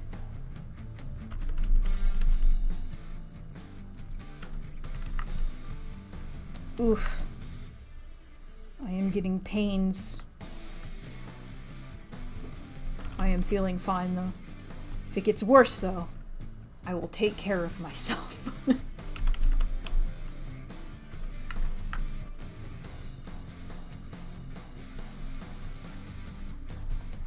Just a part of getting older. Just random pains happen and you're like, what is that? And then it's just nothing. Oh, stretch time. Yay. Hold on.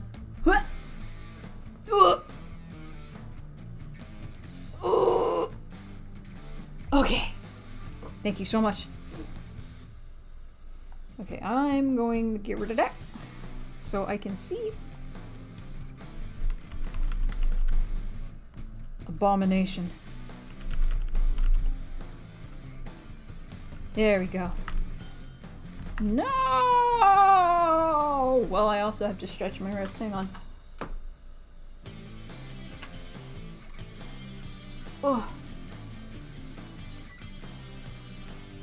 Sometimes you drink that bone hurting juice and your bones hurt. It sucks. Okay, while I'm stretching, maybe I should actually have like, yeah, there we go. Like something on screen.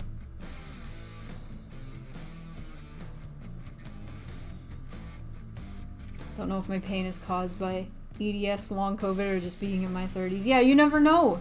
You never know. It's like, am I getting old? Do I have a condition? What is this? Is it a condition I already have that's causing this? They could just take out their skeleton and give it a good scrub. It'd make everything better. Yes. Everybody, remember, scrub your skeleton.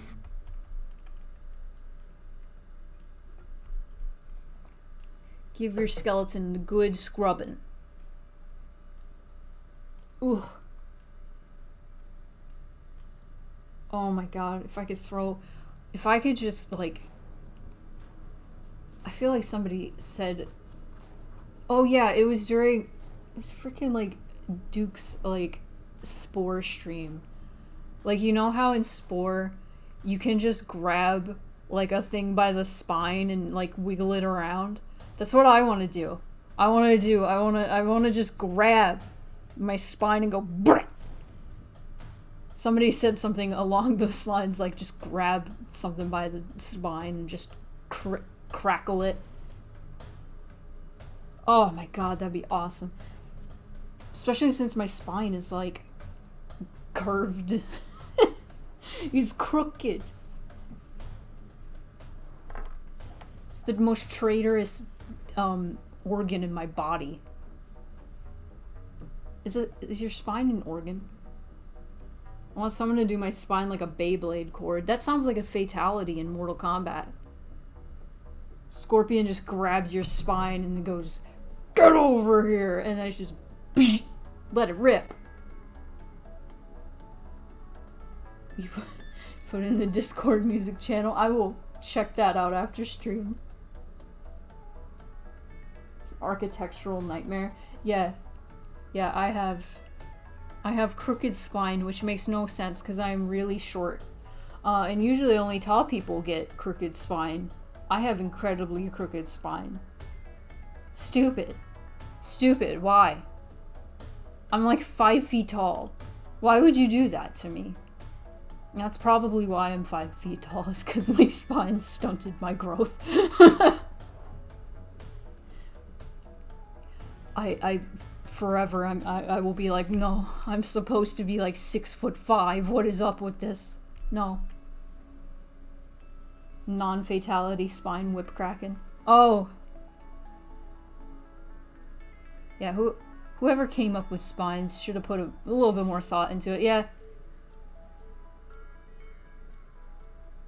Want to trade heights? Yes, please. I hate when people are like, man, I'm so short. I'm 5'7". I'm like, shut up. Shut up. You are so tall. You're not so tall. You're like average height, but shut up. You are not short. Stop. You don't know how I feel.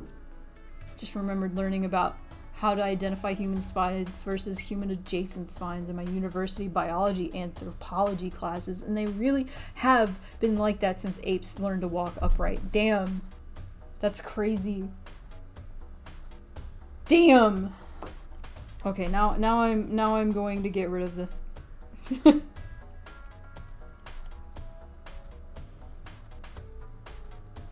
yeah.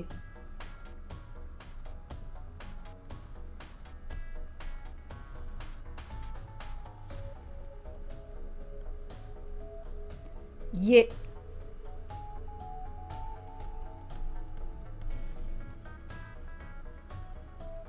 Fight my 5-foot ass. I'm like an inch taller than you.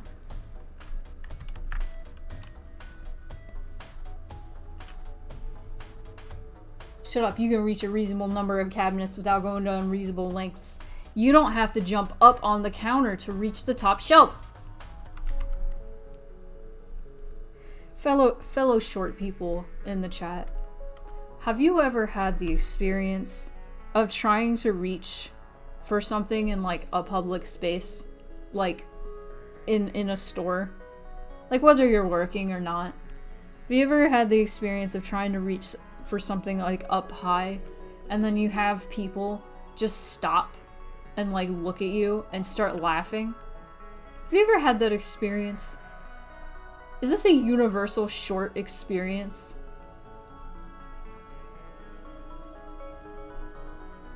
I know at least one other person that this happens to, but I feel it so hard because it happened to me all the time when I worked in retail. Yeah, people really do just think it's so...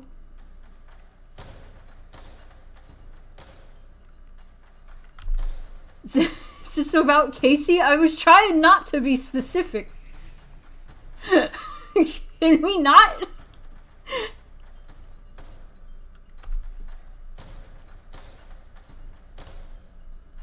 I was trying to be vague.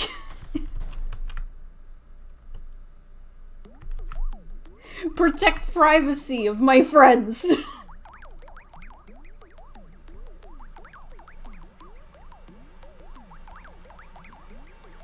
I would unabashedly climb shit at my stores when I worked there. Yeah, you know, me too, and people still thought it was funny. They were just like, haha, yeah, you're so short you have to climb the shelf. Isn't that hilarious?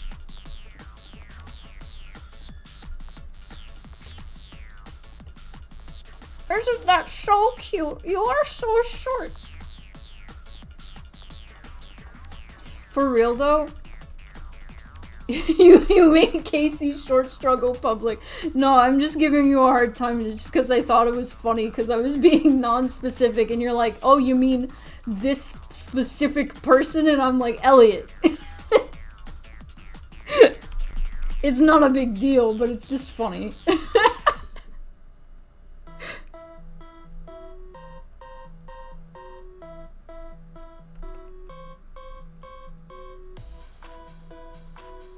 Yeah, if it was a more delicate matter, I would have been like, Elliot, I'm banning you.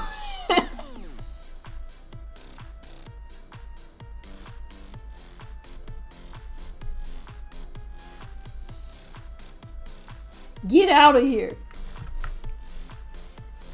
Get out of here. You would not have obviously. Go ahead.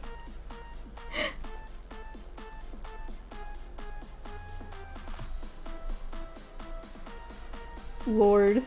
I just like giving my friends in my chat a hard time. Blah.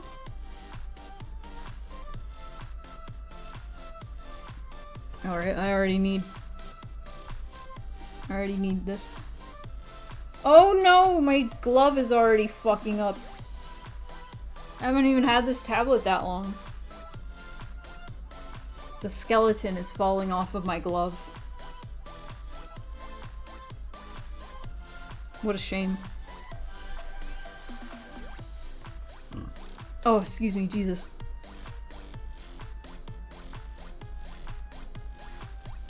When did this, like, cheery Viridian Forest music happen? Was this in, like, the second gen? Because I forget.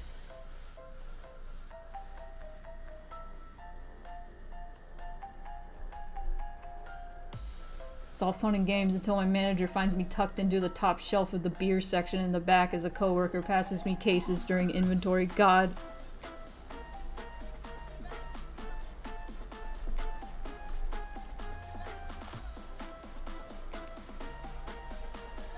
Yeah.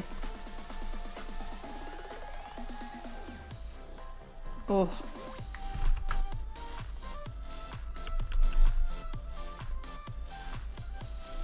My fellow Americans, by the way, my fellow Americans, if you are American like me, don't forget, you can order 8 free COVID tests. Look it up. I forget what website it is. It's like, I'm sure if you like look up 8 free COVID tests, it's like the USPS government website. I'm sorry to those of you who are not American. I'm sorry, but I'm just saying. Apparently this is the 3rd time that they've been sending out like free COVID tests at home. COVID tests.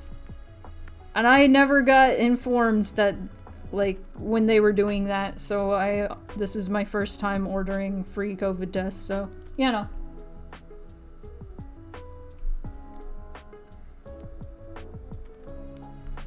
Boo-doo-doo-doo-doo.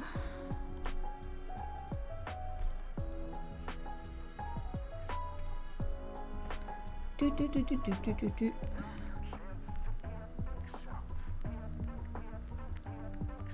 I ordered them since everyone at our house has taken 2 in the last week. Oh, jeez. We get them free at the grocery store every time we go in. Oh, god damn it. I wish that was true here. Instead, we have people yelling out their car windows at people for wearing masks here. You know, normal things. Normal things to yell at people for. Wearing a face mask.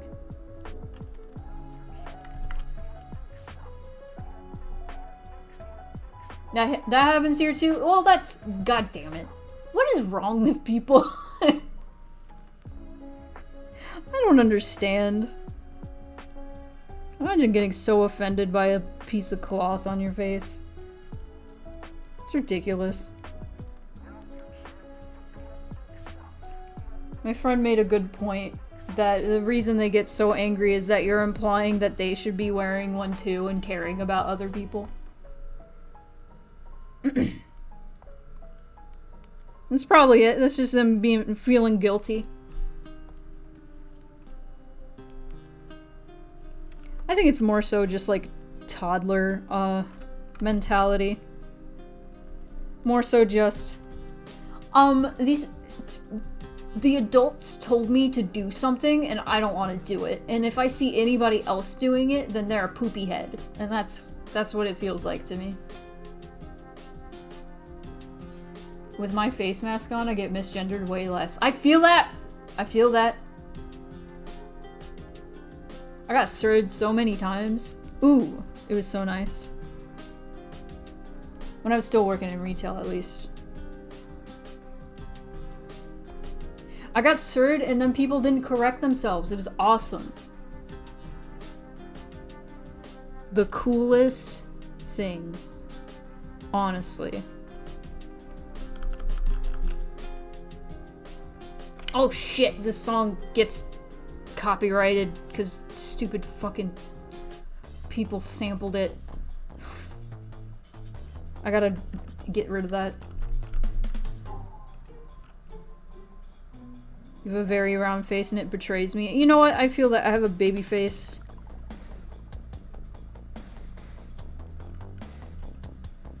it sucks, cause like, sucks. Like looking so young. Cause like, if people perceive me as man, they don't perceive me as man, they perceive me as a little 12-year-old boy. So... And if people perceive me as woman, they perceive me as 15-year-old girl. So I'm like, ah, like that.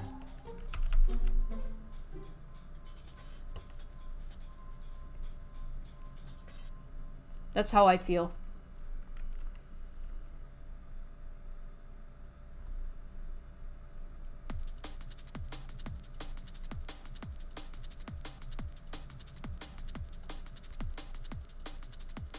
Spectre's Castle. Specta! Joe. That's what that says, right?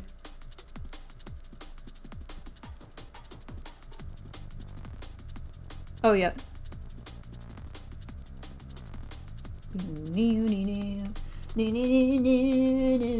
Tazara, are you playing? You're still playing Ape Escape 2, aren't you?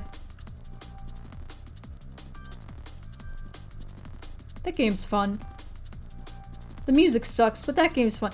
Like, I found out that apparently people were so mad about the music sucking that somebody actually went through all of the levels of Ape Escape and did like a playthrough and then replaced all of the music with Soichi Terada music.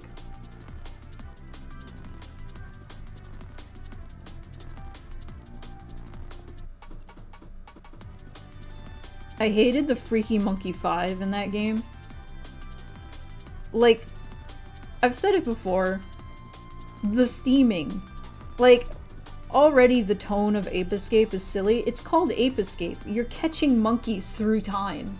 It's such a silly premise, but like, of course the tone is gonna be a little silly from the get-go. But also, the tone in the first one felt so cool and fun, and just like, it relied more on just like, it's the premise of catching monkeys is silly, and that's all that's it. They didn't really lean more into the haha zany, funny, who's silly, anything like that at all. They just, everything else was serious, and that made the premise funnier to me. Have I played Ape Escape Academy? No. I don't know what that is actually. Man. But Ape Escape 2 decided to lean more into the cutesy, funny, haha, baby shit of the wacky premise of Ape Escape, instead of just letting the premise be funny on its own. And like, it no longer has that juxtaposition of like, this is a serious-ish story that should be taken seriously, but it's not going to be, because it's about catching monkeys and monkeys taking over the world. It's like Mario Party but Ape Escape? Are you kidding me? Are you kidding me? That's silly.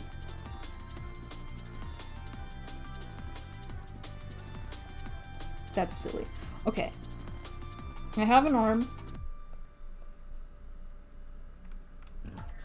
Ugh.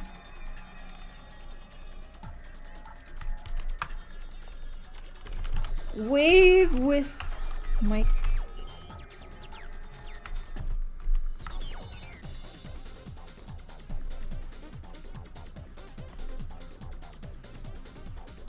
Oh my god. But yeah, Ape Escape 2, like, there's some... I don't know, I can't describe it. I just did, but you know. I just remember as a kid seeing like Jake, like toward the beginning of the game, like, oh, Jake is being controlled by Spectre, was like, oh no, oh no, and like there was like serious shit happening, but also it was called Ape Escape and it was silly, And that made it funny and good. I don't know. And then Ape Escape 2 trying too hard to be funny. It's like, it's already funny. You're catching monkeys. The 5 weird dudes from the second game are the main character. 5 weird dudes. Oh, the Freaky Monkey 5. But yeah, the yellow one is the worst. The most recent time I played Ape Escape 2, it was the British version, which was funny. It's really fucking funny to hear Jimmy, or what is his name in Japanese? I think it's Hikaru. It's really fucking funny to hear him say, "Come on then! Alright!" Oh no, Yellow Monkey. Oh, I hate Yellow Monkey. Yellow Monkey is bad. Yellow Monkey is bad.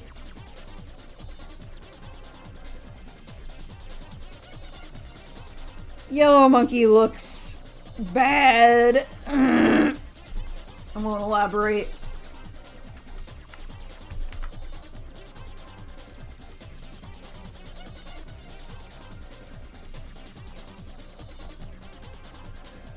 Yellow Monkey just looks bad. Why'd they redub it into British? That's just a very common thing they do with, like, children's games. It's a really common thing they do with children's games, is that, like, they will localize it to America and also Britain. Sumo with thick lips and nip stickers. Yeah, it's fucking bad. Oh god. There's also a second boss fight with Yellow Monkey, not to spoil anything. That's just fucking awful. Not because it's hard, but it's just nasty, and I don't like it. It makes me upset. I remember it was nasty, like, from playing it as a kid, but, like, when I replayed the game recently, I was like, this is worse than I remember. And it's not very often that happens. No, it was worse. So I'm sorry, Tazara, if you haven't gotten there yet. When you do, you think of me being like, this is nasty. Because it's gross.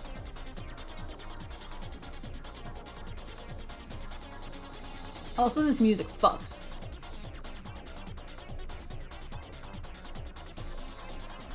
Okay.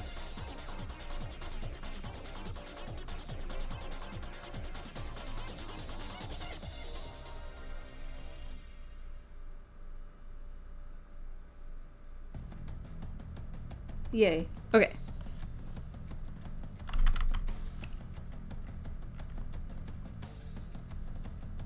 Yep.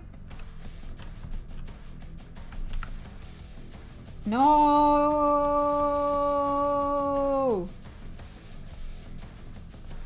I don't know why I said that so long. The weird connotations are fully understood as an adult. Yeah. It wasn't even that, like, the second boss fight with them was, like, there were weird connotations. It was just gross. I don't want to, like, talk about why. I think, like, there's more than one, yeah. I'm sorry, that's this only small, like, spoiler I'll give you. I won't tell you what the deal is with that fight. I won't.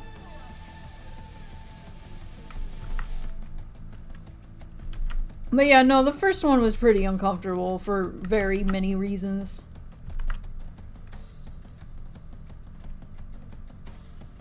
Ugh.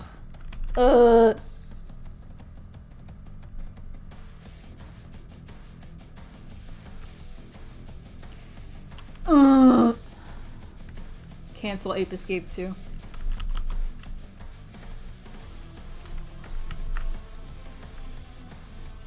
You guys remember? I think it was only one stage of the fight. I don't remember. In the original Kingdom Hearts, the fight with Ursula, where it's literally just her face for some reason.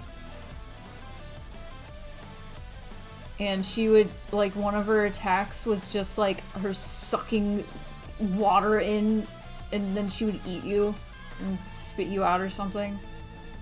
Like, why was that a thing? That was stupid. That was dumb. Was that only one stage? I think that was only one stage of that fight. That was a really bad fight, too. Like, the combat in the first Kingdom Hearts sucked major ass.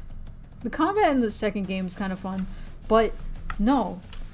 The combat in the first game, garbage. Predictably, the only reason I ever got into Kingdom Hearts was because Cloud is in those games.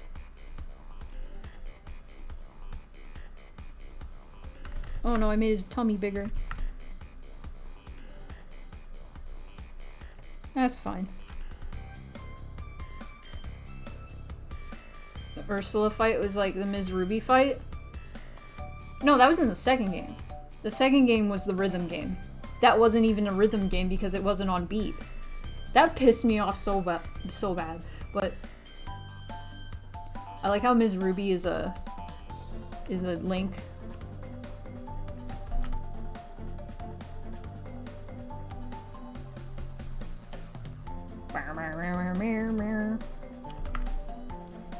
I should play Crash Bandicoot for stream. That would be frustrating and fun.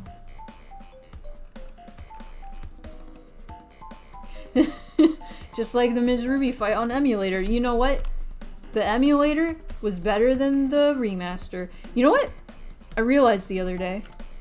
Since I can stream from my PS3 now, I could stream Sly 2 from my PS3.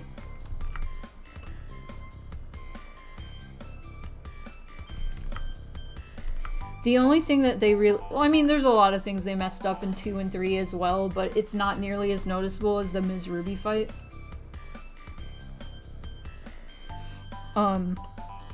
To those of you unaware, the Ms. Ruby fight is a rhythm game in the original.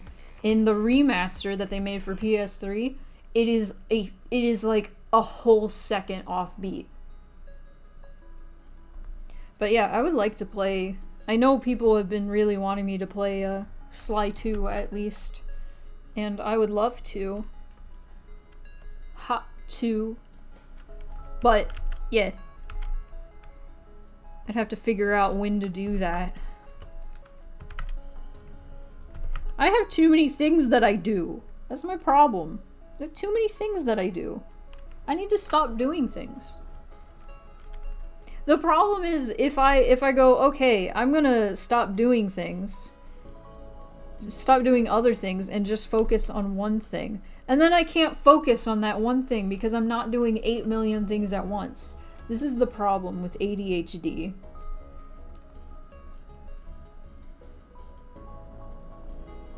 It plagues me.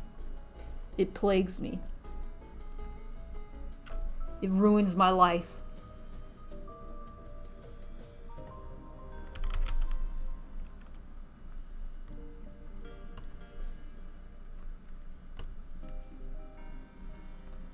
Oh. Nightbot says too many things now. Nightbot, stop speaking to me. Okay. Long necklace. Oh, that's... Oh!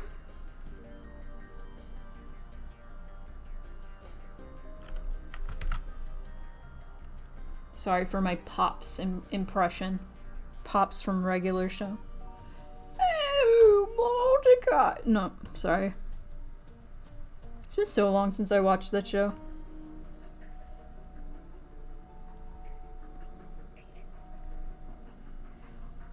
I kind of like lost interest in the show because I would like stop watching it and then I would come back and then there would actually be like a continuous storyline and I was like, this is not what I wanted regular show for.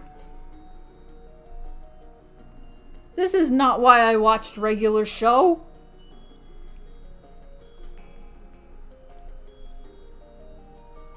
I watched regular show Because I wanted to watch funny stoner humor.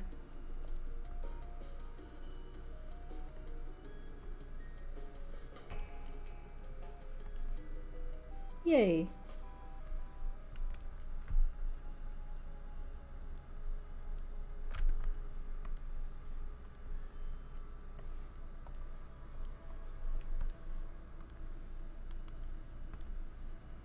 We're getting somewhere. No! Alright, fine. Ugh! Ugh! Look at him, he's got no arms! Flashback? Flapjack? I never watched Flapjack. I missed, like, the era of, like, Cartoon Network with Flapjack and... what was the other one? Chowder? Yeah, I never watched either of those. The other one... oh god, what was it? Oh no. Yeah.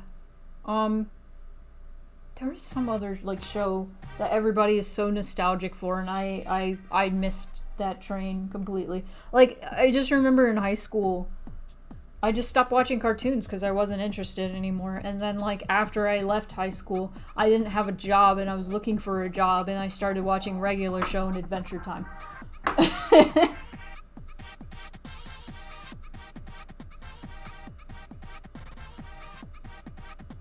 There's one cartoon I've always hated. But I watched so much of it because I felt like I was out of the loop if I didn't watch it. And that cartoon was Fairly Odd Parents. I hated that show. I watched it all the time. It was awful. It had some genuinely, like, funny bits. But most of the jokes just made me angry. Because they were, like, most of the humor in that show was like, ew, cooties. And I hated that humor as a kid. I was, like, stupidly feminist as a child. I just remember making, like, all the adults around me, like, really, like, confused and question themselves. Because I asked so many things about gender. I'm trying to think of an example. Like, I remember asking, why are there no women in football? And, being told, well, with sports in general, there's usually a women's team and then, like, a men's team. And I'm like, why are they separated? And then adults would be like, because, women are weak. And I was like, no, they're not. That's sexist.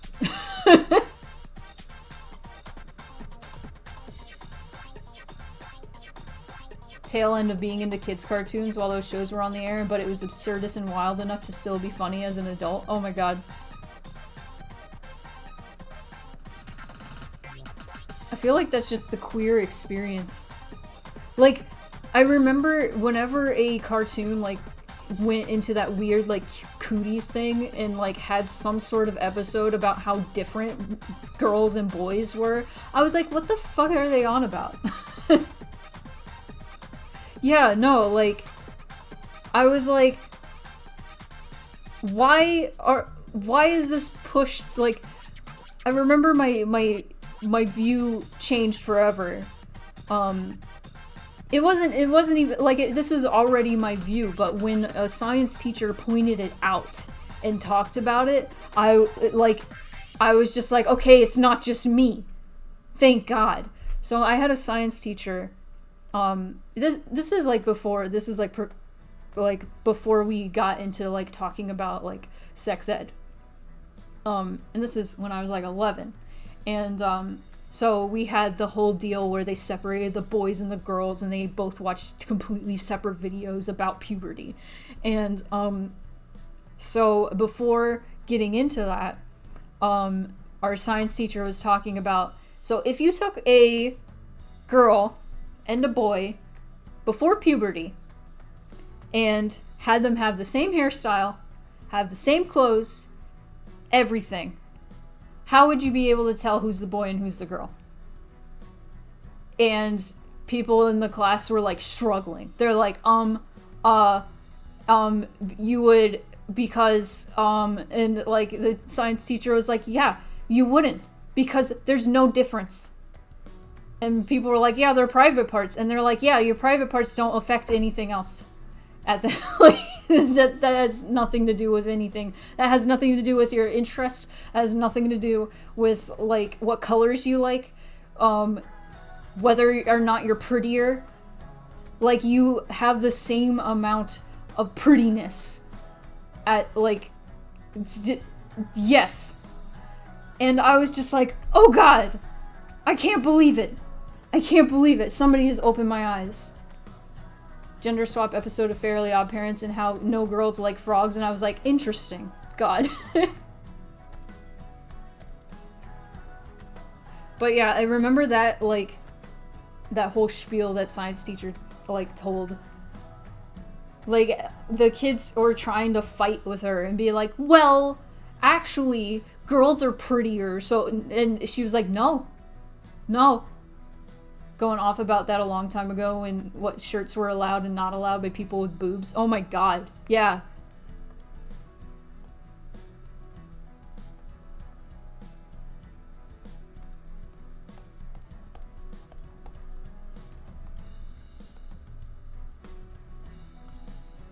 I'm trying to think of more examples of, like... I just remember being like, why do people think that women are weaker? And then, basically being told, well, because they are. And then I'm like, isn't that sexist? And they were like, no, it's just fact. And I'm like, no, that's sexist. And then people trying to explain to me, well, women have less body, like muscle mass. And I'm like, no.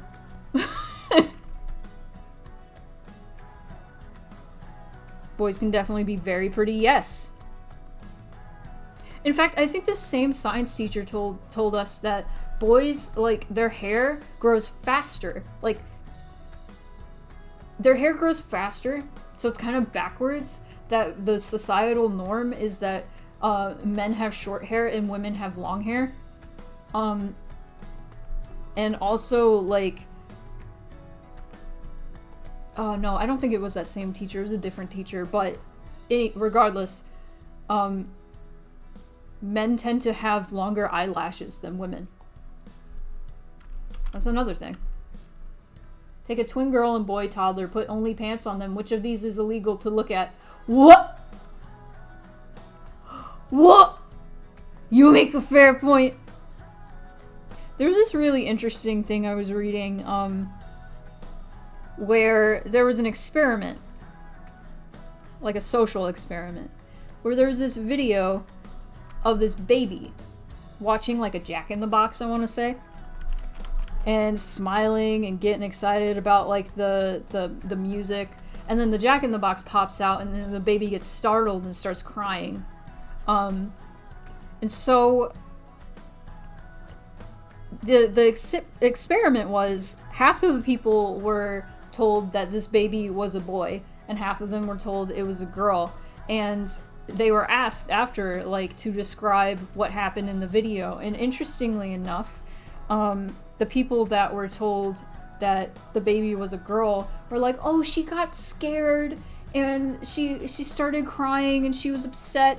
And then, like, the people who were told it was a boy were like, he got angry and got, like, mad. And, like, they were more likely to use words that were, like, revolving around, like, anger and violence, even. And I just thought that was interesting that literally, like, their perception of this, like, baby, they did not actually know the gender of, like, completely changed depending on what... Like, not completely, obviously. It's still pretty similar, but it's just interesting that the language will change depending on, like, what gender you see the baby as.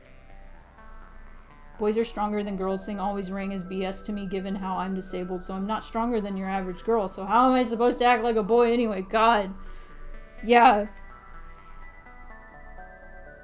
Aggression versus submission sort of thing. Yeah.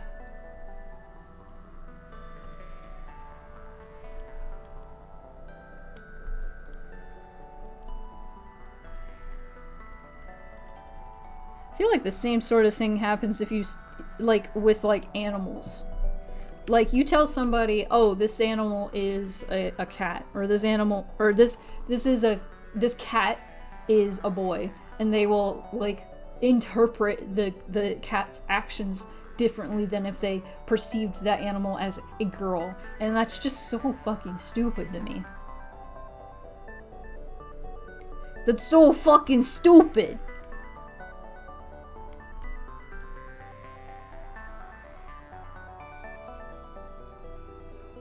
If I take pictures of male nips the exact same size and shape of female nips and cover them with them, is that okay? God. That was another thing that I was, like, really angry about as a kid. Is nudity. That seems like a weird thing to be angry about as a child. But my family was always, like, so, like, not weird about, like, nudity and stuff. Which is good. Like,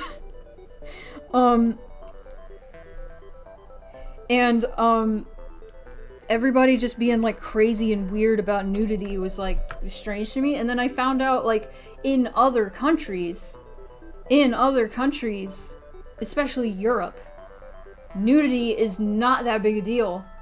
Like, in media. Like, people can just be naked, and it's not like, oh my god, what is happening? Holy shit! Like it is in America. And then I found out, like, the attitude about nudity in other countries, and I was like, why isn't it like that here? Why are we so Puritan and weird? Why are we like this? Hello, Sky. Welcome. We're talking about, like, gender society bullshit and things that made me mad as a kid. And, like, oh. As I'm drawing Dandy, the dandy man.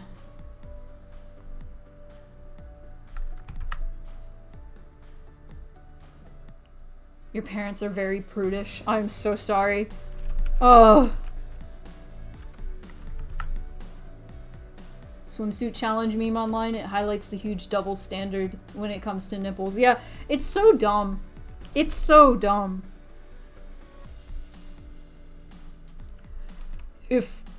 If you have mammary glands, you can't show your nipples. Actually, everyone has mammary glands. Did you know that? Did you know that? I was in Germany and there were just drawings and portraits of naked people all over shit, like calendars and posters and stuff. Yeah. Nobody cares. Because nudity isn't, like, shouldn't be, like, inherently sexual. Like, it's gonna be seen as that, unfortunately, in America, so, like, don't go out naked or anything.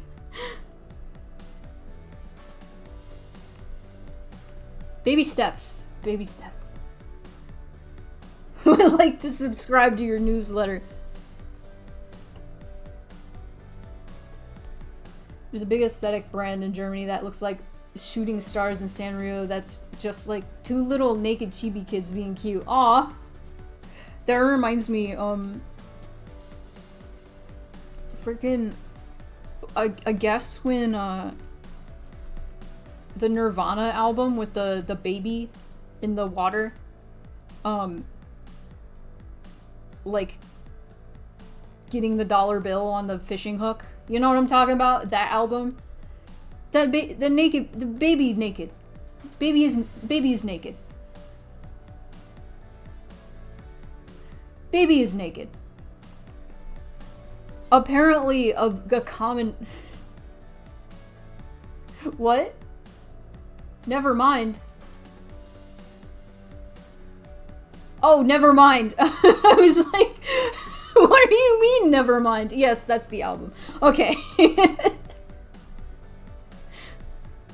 Oh my god, sorry, there's a little bit of lag. Anyway, when that album came out, apparently, like, stores were putting, like, the sales tag stickers over the baby's junk. Which was funny. Honestly, that's just a little funny.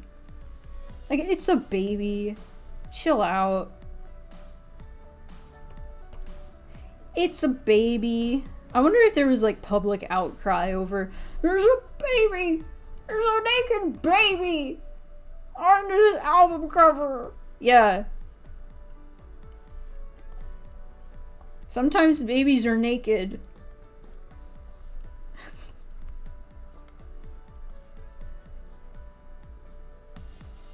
Sanrio characters like a Hello Kitty without any clothes on, or like chibi human children. That changes things. That was another thing when I was a kid. I read a lot of manga. I was a huge weeb. I was a huge weeb when I was a teenager. But a lot of the reason I was like into manga as a kid is like specifically like you can see like Japanese culture through the media, like you do with any culture through their media, and it was always so like fascinating to me how often like nudity was in manga, and most of the time it wasn't for comedic effect, it was just people just were naked, and that was the thing. One of the comics that I was like that I read as a kid was Ranma, and there was a lot of nudity in Ranma, and like I was about to say, well, yeah, most of the time it wasn't inherently sexual. It was just people in bathhouses. People were just naked.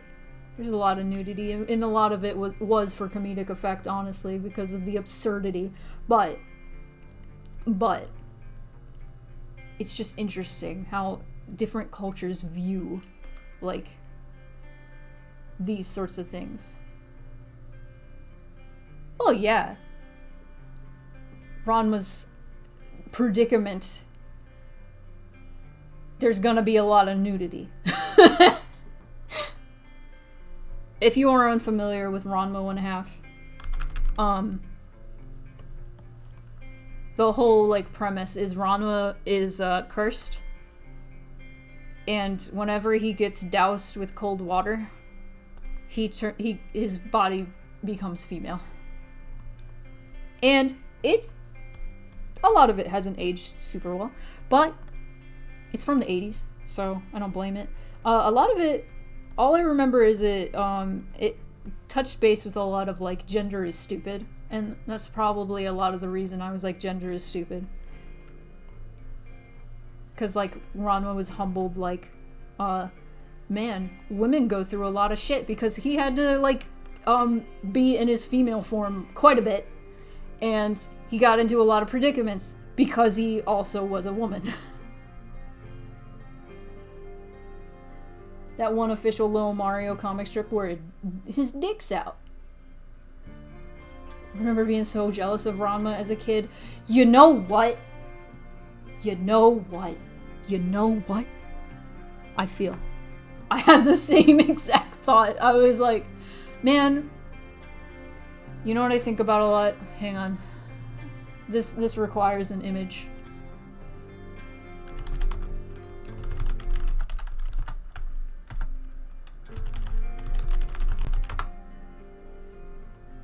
If I can find it.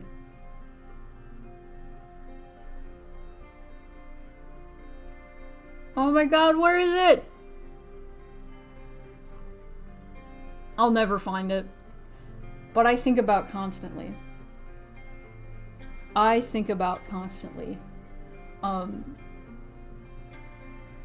Ranma had a one-piece swimsuit in his female form. that just said boy on the boobs. And I was just like, man, that is gender.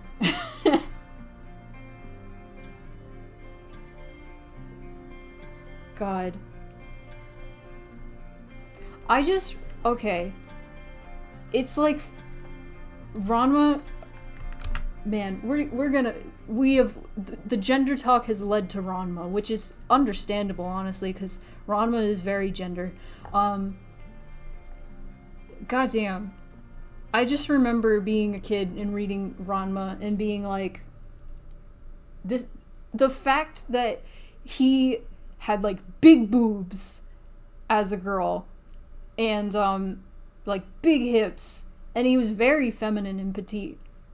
But despite that, all the people who knew it was him just called him a boy. Just called him he and him and knew it was a boy. They didn't switch their pronouns to she and her whenever he was in his female form. They didn't care. They were just like, oh, that's Ranma, that's a boy.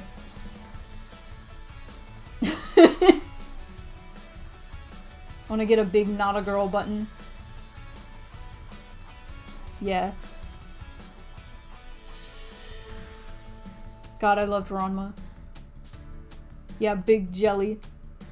Yeah, and the other thing I really liked about Ranma is that, like, whenever they had, like, a beach episode or whatever, a beach chapter, like, since he was going to the beach and the water was cold, like, he had to be a girl. Like, he had to be in girl mode. So he would just have fun with it. He'd be like, oh man, I'm gonna be cute as fuck. And he'd wear a bikini or a cute one piece. And I was like, this comic is so fucking gender. It's so fucking gender. It's great. Yeah, what are the logistics? How cold does the water have to be? Like, what if it's lukewarm? Is that too warm? Does that turn him back into a boy? Man.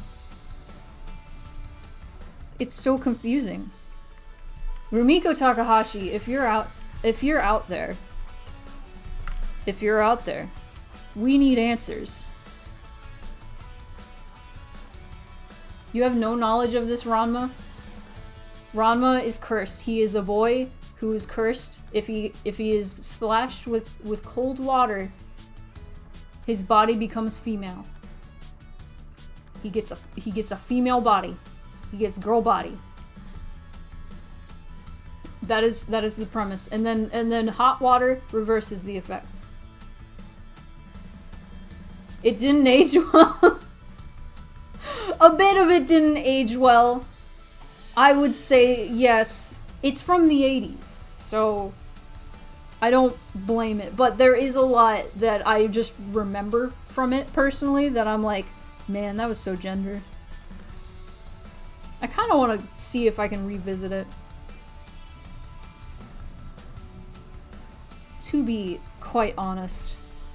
I did read, like, the first volume again, like, a few years ago, and I was like, wow, this didn't age as bad as I thought.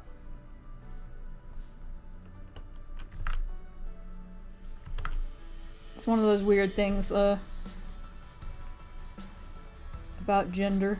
Like, the whole, like, hijinks about Ranma is, like, there are people that want to kill him, and then there are the people that want to marry his female form that don't realize that's him. And that just adds to the gender is stupid thing, and it's dumb. It's great. You missed some Ranma talk. It's fine. I've just been rambling. Yeah, he had so much fun as a girl. Like, I've mentioned this. It's been a long time since I've talked about this. And I wish someday I could find this goddamn page from the manga. So there was this dude that, wanted to kill Ranma, but also was in love with his, like, female form and didn't realize they were the same person. And, wonderful music to talk about this too. And one of the... What was their last name? Tendo? I don't know. One of the sisters of Akane was selling photos of girl Ranma to this dude, which is... Yeah, that hasn't aged well. That's a really anime bullshit thing. And there's this whole page of all these photos of girl form Ranma just like chilling like topless in his boxers, like fanning himself. And then this dude's just like, oh my god, she's just so boyish. And then like the sister's like, yeah, kind of like a boy, right? And I was just like, man, that page is so gender. Yeah, we're talking about Ranma 1/2. Hi, Minmo. You know what? I wish I could switch. You know what? I want the spring of drowned man. Give that to me. I want to fall into the spring of drowned man. Bring me to the spring.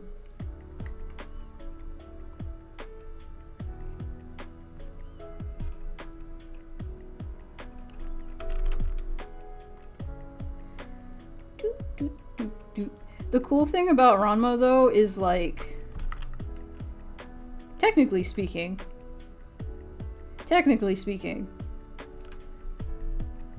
I take it way more as, like, this is a cis man who got cursed with being a trans man. He turns into a trans man. But you could also see it the other way. Like, a lot of people saw, like, Ranma as, like, trans woman. Especially, like, later in the series, he's like, you know what, I don't really need to lift this curse. I don't really care. I don't really care about gender. I kind of like being able to turn into a girl. It's fun. The only drawback of the spring is the switch method. I don't want to be out of control of my physical body when I'm wet. Oh, that could be misinterpreted. No!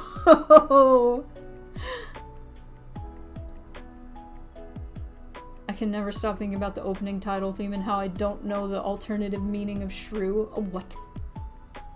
What? What? It's like that vine of the little girl sleeping. They're like, hey! And she just gets up and goes, what? Oh my god, no, it's funny. Yeah, I know the opening theme of the anime. I just don't know, I don't remember, like, the words at all. So I'm like, what?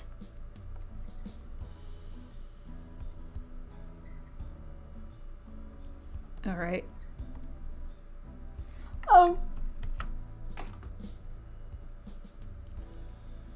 Okay, how many, how long has it been? 1, 2, 3, 4, 5. 2, 3, 4. Yeah. 1 more hour. Dandy in pants, right? He's got pants now.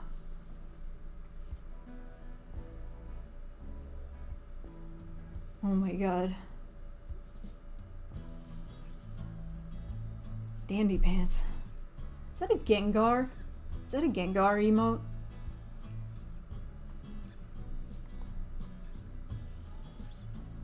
It's just very purple. Oh, the word shrew to describe an unpleasant woman.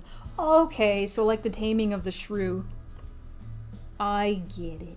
I understand now. I get it now. Okay.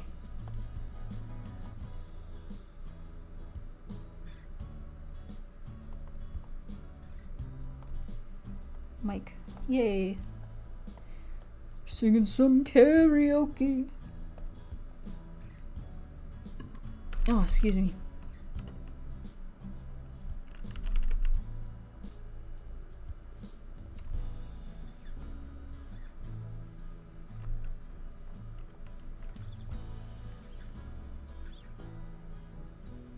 What has got to do with rats? Nothing. There are a lot of, like, there's a lot of manga and anime that, like, unintentionally became, like, the egg cracker for a lot of, trans folk, I think. And Ranma 1/2 is definitely one of them. Both trans men and trans women.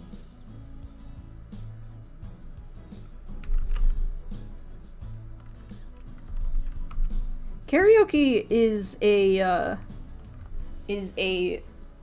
second phase for Zale.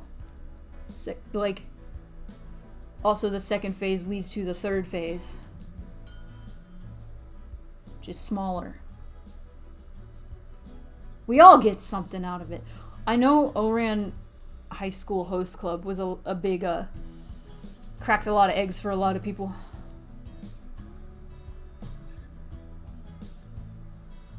Egg cracking. I forgot how you censor egg like that. I was like, why are you doing that? Oran did not age well either. I think Oran, aged even worse than Ranma, surprisingly. There's a lot in Ranma that hasn't aged well, but most of it was like Happosai. Happosai was the dirty old man that stole panties, and it's like, ugh, I hate that trend in anime, like, oh, we're gonna put a perverted old man, cause that's funny! That's funny! I can't believe I remember his name. Snarsmith showing me that wild ride of a show. It's cute. I like the art style.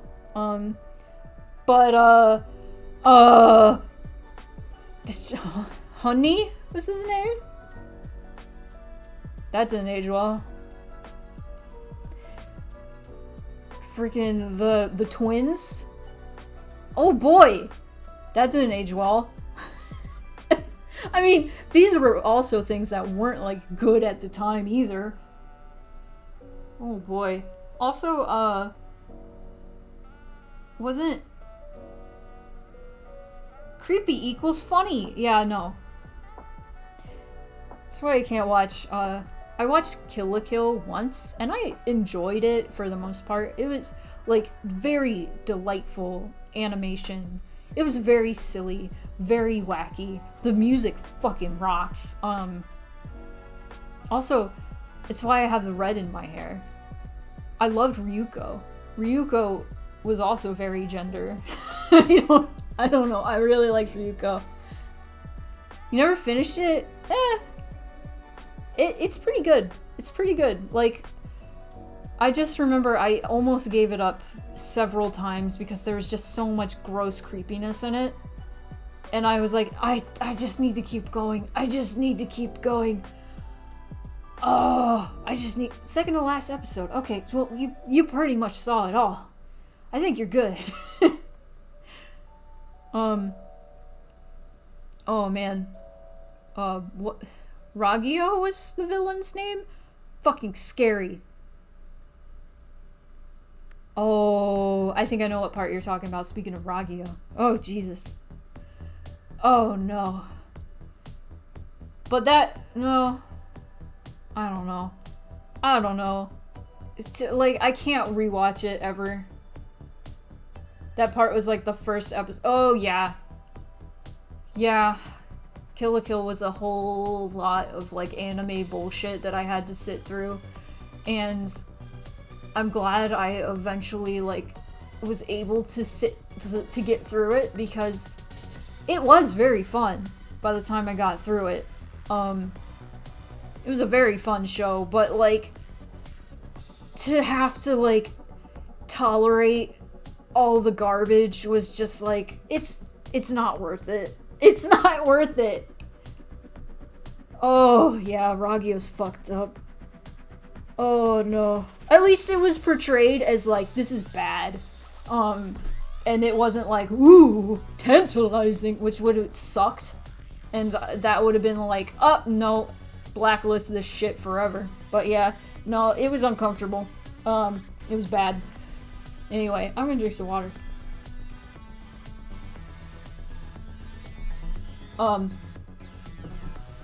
And it's sad. It's sad that I think that's the first time I've seen a thing like that in an anime portrayed as bad and not funny. That's fucked up. I hate anime. I know, I love how I was talking about Ranma 1/2 for like an hour, it feels like. And then I'm like, I wrap it up with, man, I hate anime. Should really hammer it in there that, hey, this thing Ragyo is doing actually sucks, but they didn't really commit to it. You know what? I think they were relying on your better, like, on your judgment, which is fair. It's a show for adults, and like, I hope it's targeted toward adults, but that's one of those things where it's like, hey, you should know this is bad, but also with all of the creepiness, like in the first few episodes that they played off as like haha funny jokes, like it felt wrong. Creepy equals funny thing is why I can't get into a lot of modern anime. Yeah, no, I completely understand that. It's like why I can't get into a lot of anime in general. Yeah. I haven't been able to get into anime for a long time. It's only recently when I've had queer people to recommend shows to me that I can tolerate it. Yeah. Yeah. Here's an anime recommendation. I like Akira. There is a scene, fucked up scene, but like it doesn't go very far, if that makes any sense. And there's also a lot of gore and stuff. But it's really fucking good. Akira is like my favorite movie. I kind of want to watch it now. This is bad, but like the fan service stuff feels like that kills the point. Exactly! You get me. You get me. You understand. You understand. Also, I feel like a lot of like stupid anime weeb fans like came out of that show and probably saw that scene and were like, oh, that was hot, and like that is the part that fucks me up. That is the part that fucks me up, is because there were definitely people like that, and that pisses me off, and I hate weebs. I hate them. If you're a weeb, get out. Hate it. Ooh, okay, I'm sorry, I'm getting all fired up. Now it's hot. It's hot in here.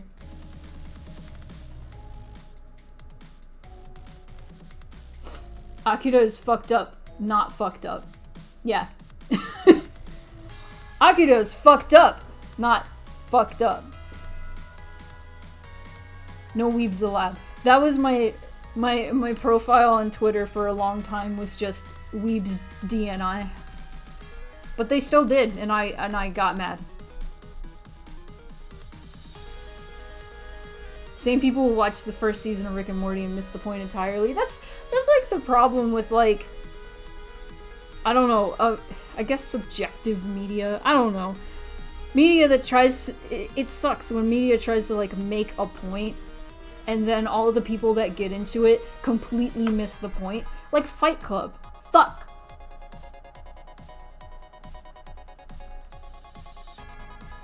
It kind of sucks that there's like this like nuanced media and stuff where like a really good point is being made, but because it's not spoon-fed, the audience misinterprets it.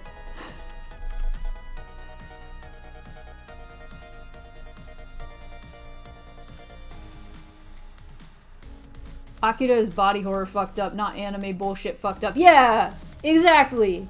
Exactly!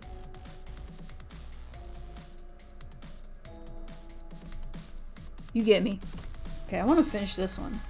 God damn it! Shit! Why isn't this working? Oh no!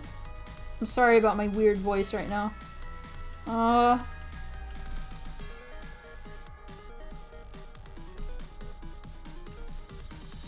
This is hard.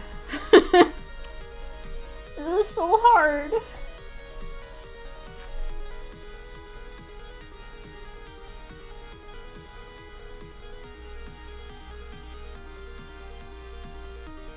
I didn't watch any Rick and Morty, I don't think. I watched like an episode And it seemed funny. I mean, I liked,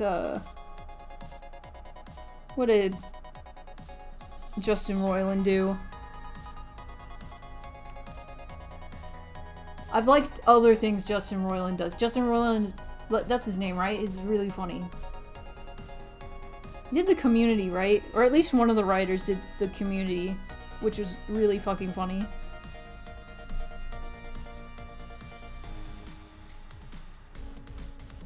So, like,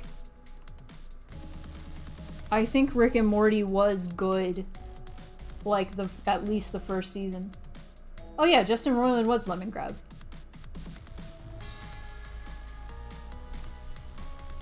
This house is haunted as fuck.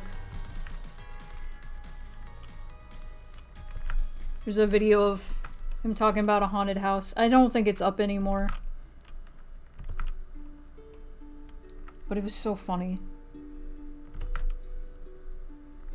This house is haunted as fuck. Better get out, cause I'm a fucking ghost. And then it just turns to his friend. And he just turns to the camera and goes, a ghost!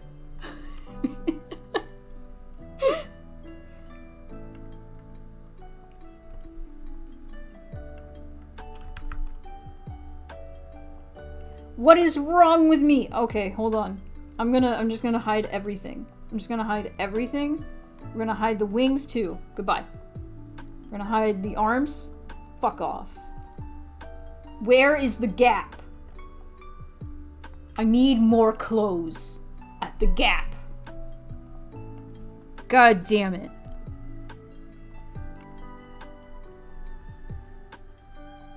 In honor of the revolution, it's half off at the gap.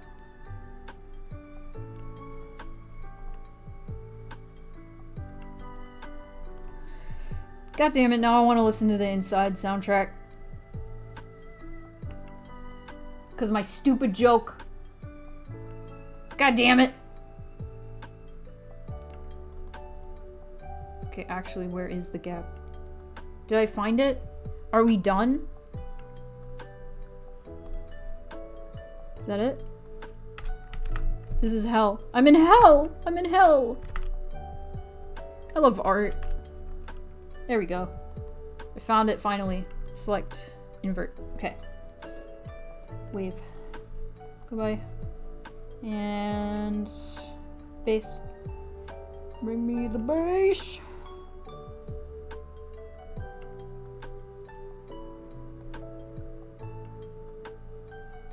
Oh, there's the bass. Okay. I was like, what happened? Oh no. Okay. Okay. We're good. We're back. We're back on track.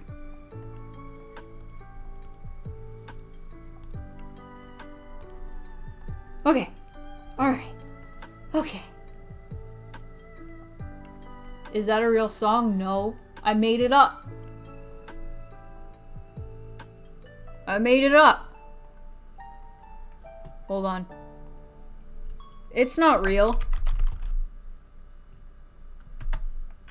I'm not looking up a real song. Oh, that's the Dark Cloud theme. All these dots draw me lines, give me enough to find every angle in the plot that rings a note of the divine. Let me try to define mine by making time rhyming. Hello, stream Case Jackal. Yay.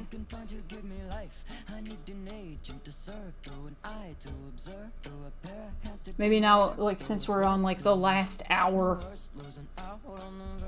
we can start listening to Case music. There we go. Okay.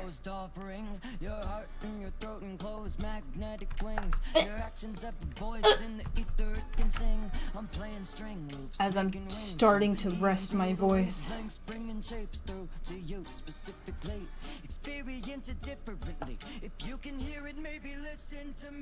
Here we go.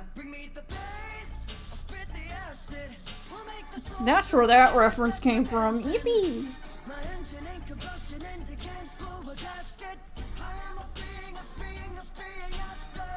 Look at the you could see the bird that I drew like 3 years ago now. In the corner. How long has it been? It's been like 3 years. That's stupid. I can't believe that.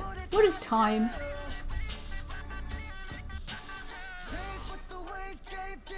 What is time?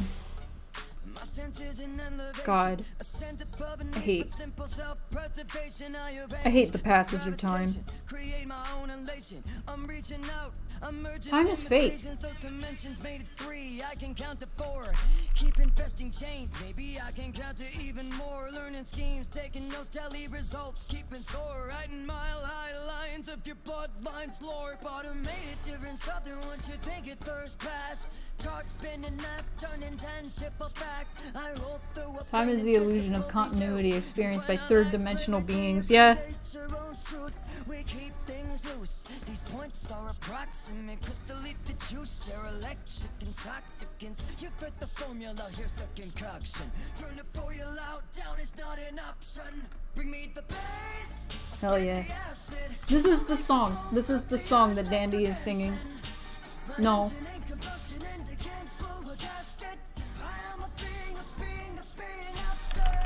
There we go.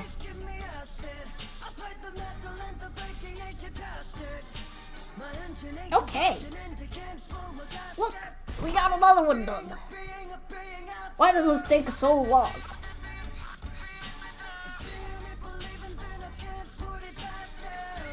Saw a picture of my cousin's kids earlier today and I was hit in the face by the fact that I haven't seen them in 7 years and they grew.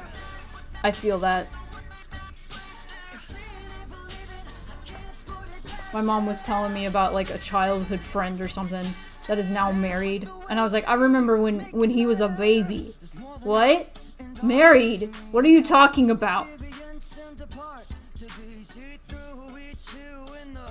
It's always weird when you just don't see like younger family members for like a long time and then you see them and they have a job and it's like, what the fuck? No. Like, I now understand whenever I see,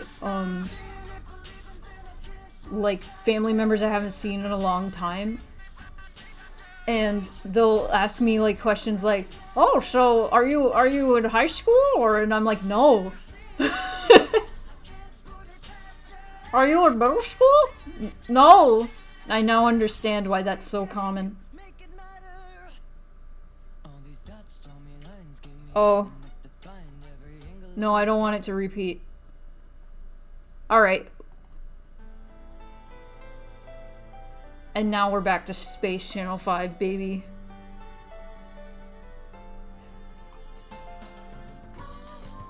Try to say, so what have you been up to? Yeah, that's fair. What does that mean? Buzzwing, hello.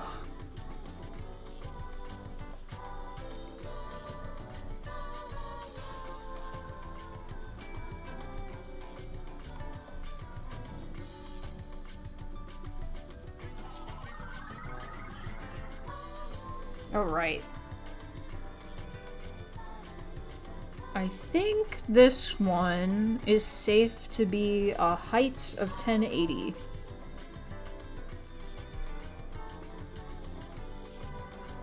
Nice! Not to go off topic, but I've been watching this one clip from the Bob's Burgers movie. What is the clip? And don't worry about being off topic, we're kind of just chilling. Oh, hell yeah. I have things to check out after the stream. I would check these things out during stream, I'm just trying to get my shit done.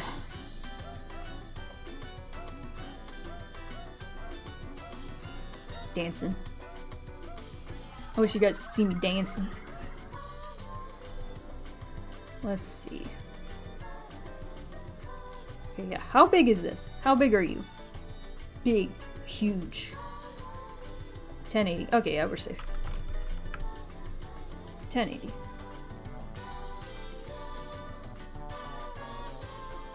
Okay, first, I want to save this. And 1080. And then we can go save. And we can go Dan, Cass, NM, Wave. Nam. No. NM. There we go. You know a moment where you what the fuck are you talking about? I thought that was Bianco, so I read it out loud.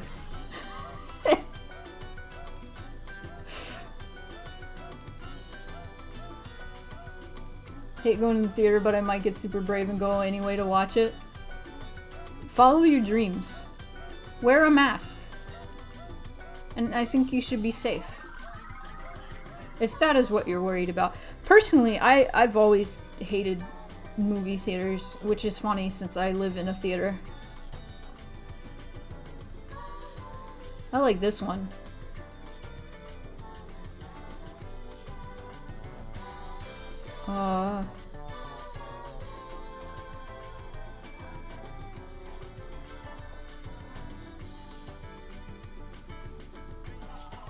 I should fucking...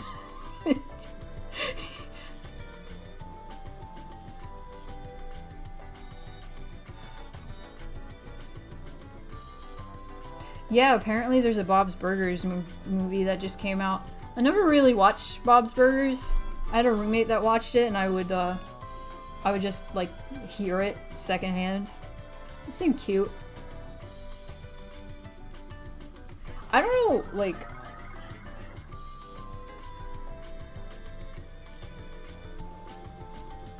I don't know. Hold on. I forgot I have a command for this. I think that's it.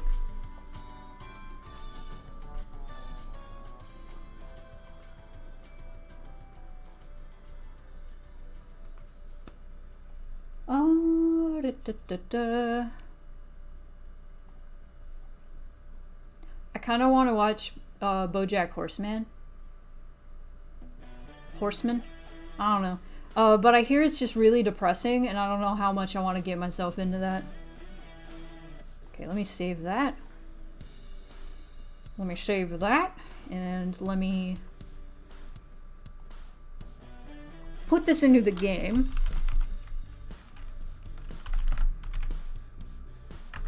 Show Dan.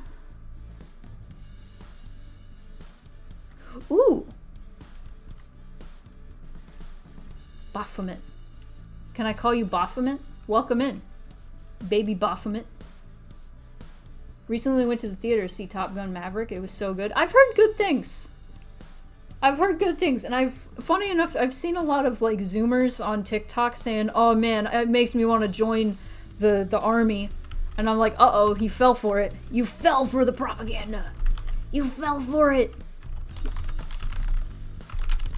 You fell for it. I mean, it's fine if it's still like a good movie. Like, apparently that's why that Top Gun, the original one at least, was made. Is they needed more people to join like the army or the what is the one with the planes? I don't know. You know what I'm talking about. The Air Force. Yes, duh. But I think this new one is also like that was why they thought of making like a reboot or whatever. The Air Force. And so it's just funny to me that Zoomers are like, oh man, I'm gonna join the Air Force now. I'm like, oh no! You fell for it. Valen, hello. Thank you. He's very small now. Okay, so I've done 2. I've just been getting distracted by talking about Ranma and stuff. Yeah, any like military like things are just like, you know, meant to make people want to join Air Force and Army and military and stuff. And, you know, it's fine if we get some good movies out of it. That's cool. That's cool. It's cool. I'm not gonna be like, don't watch and enjoy Top Gun, don't do it!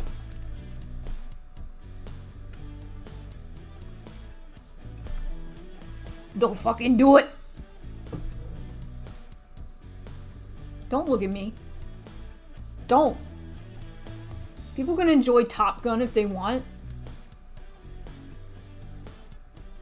This reminds me of the post I saw on Tumblr that's like, man, Hideo Kojima's games are just so absolutely anti-war, and like talk about how like there's so much propaganda that makes like people like go to war and go like join the military and stuff, and then in this like he's just on Twitter all day like talking about how he just saw the new Top Gun and how much he loves it.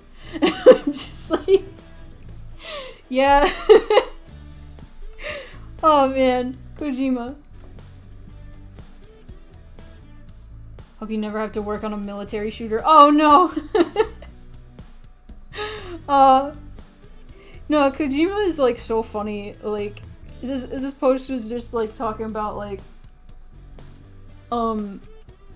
it's just hilarious that like Kojima is like so incredibly like anti-war, but he's also like, man, I love tanks and guns and oh look, spies, and oh it's so cool. And it's just like this little kid in his head that's like, wow, explosions, wow, I love it. Kojima is absolutely a wild man. Wild and crazy game dev guy. Like, I feel like both his strength and his like not downfall but weakness, I guess, is I'm gonna hide Dan with dissolve, is that he's not really a video game guy. He's a movie guy. And so because he's not a video game guy, he doesn't think like a video game guy, and he just thinks like an old guy who knows that video games are movies you can control, and so he thinks of really weird and crazy ideas that you can do in a video game. And I think that's his strength, because like he'll think of everything. He'll think like, so what if you knock on this door? Like, won't an enemy hear that? And then like back in the day that was like, what? That's revolutionary. No! No!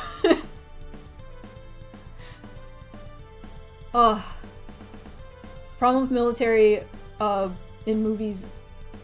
Sorry, I can't read big words. Is that the US does it with China too, because movie companies want to make money in China, but they only allow a limited number of foreign films to be played in theaters, and having a positive outlook on something, anything Chinese, helps them do that. God, yeah.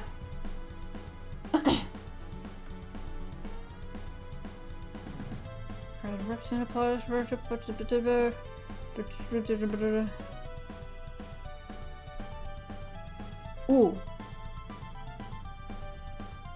Okay. This I can easily do. Because now he has the outfit. And now I can just do this. And I just need to fix the sleeve. So it seems. Let's do that. Duplicate.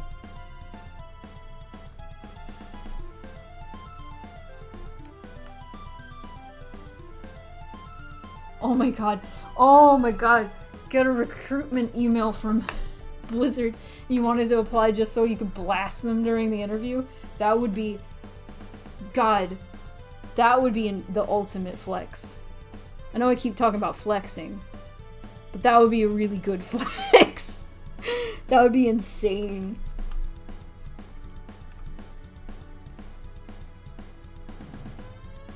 Oh my god.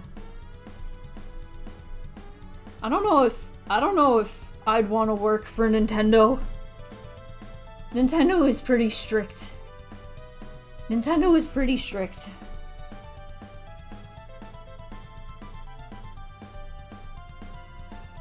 They just wanted to get China's favor to pay the movie in the theater. Wait. Yeah. Fun fact, that's the reason why in the Matt Damon movie The Martian, the Chinese government is the one sending a spaceship to rescue his character from being stranded. They just wanted to get China's favor to play the movie in their theaters. God, that's so strange. That's so wild. Oh wait, I need to make this big again. There we go. Alright, let's get back to it. So... We need the other arms. There we go. And we need to duplicate. No! Okay. Duplicate. Get rid of that. And I was like, why is my brush so big? And now I know. Oh, yeah. God, I want to play Final Fantasy X. I love that game. That's a good game.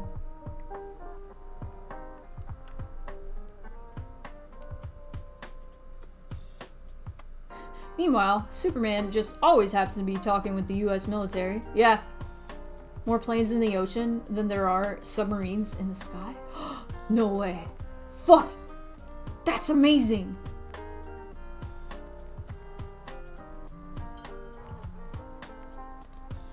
Holy shit, you're so full of knowledge. I'm sorry, I'm sounding so sarcastic. I just wanted to be funny. Cause you were being funny, so you know. We're doing it together. We're being funny. We're doing a bit. We're doing a bit. We can do a bit together. As a family. Someday I will draw. Yeah, I know. I get you.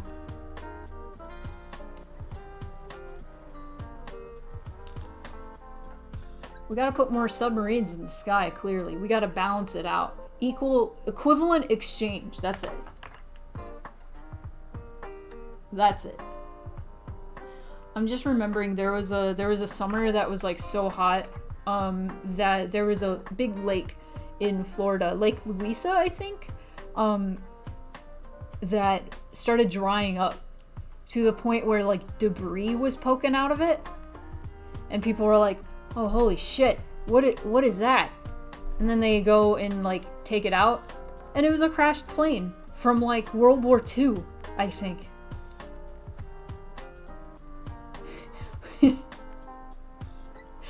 Supermarines. As opposed to submarines.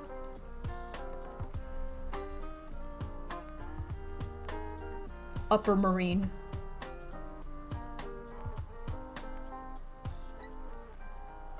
Aero marine. No. No, don't. I wasn't gonna say it. Oh no. Oh. Okay, I'm gonna drink some water and then I'm going to go for the home stretch. Let's do it.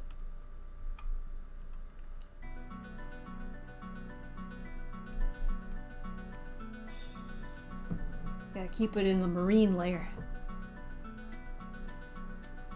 Bossa Nova, baby.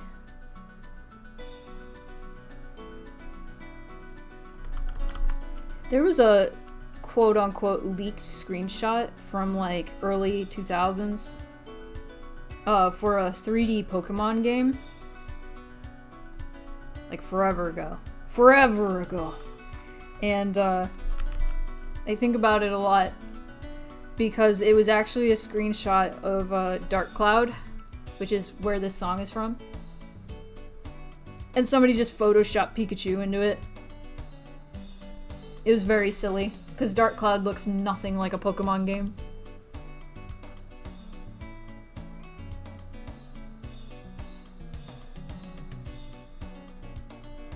Oh, I watched a video about ocean mysteries and there were cases of perfectly intact ships being abandoned for no reason, and the crew never being heard from again, and that is terrifying.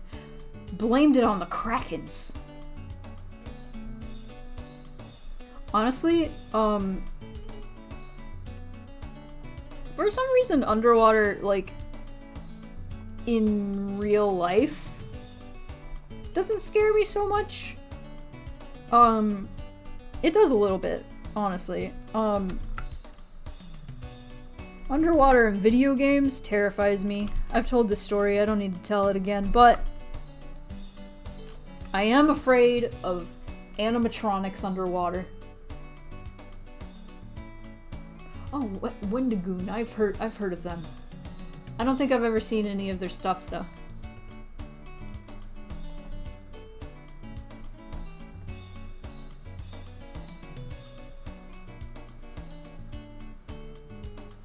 I love underwater settings in fiction because you can hide big things under there. Oh yeah, submechanophobia. That is what I have. I've watched. I don't know if I have it, but I definitely am afraid of like machinery underwater. Freaks me out. There was a part in Horizon Forbidden West where I was swimming through like a place that had flooded. It was like a facility that had flooded, and I had this. There was like a big like fan, and I was like, uh oh, and I swam through it because I'm like, it's not gonna turn on, right? So I swam through it and it didn't turn on. And there was another one, and as soon as I get as close as I can to it, it turned on, and I lost my shit. I don't know if I could play Subnautica. Oh.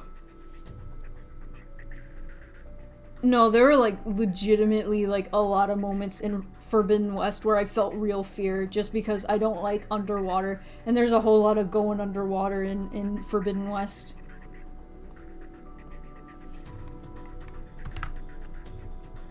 Forbidden West is a really good game. If you like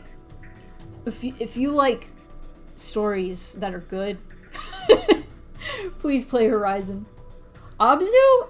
I've seen a bit of Abzu. I think I would like Abzu, honestly. Unless there's like creatures that are gonna kill me, then I would be very upset about Abzu. There we go. That's better.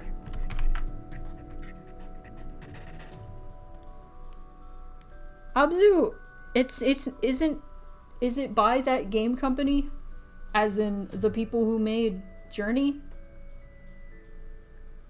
Okay. I know it has the vibe of Journey. I don't know if the actual, like, devs of Journey did it. Yeah, it didn't look like the same devs. I just know a lot of people compare it. Yeah, Abzu looks cool. There are moments in, like, games where I like being underwater, but generally, in a video game, if you can go underwater, there are creatures in the water, and I don't like it.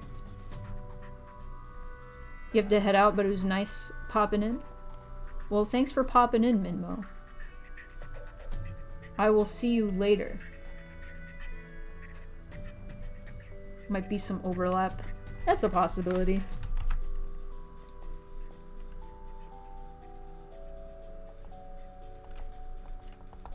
Ugh! There we go.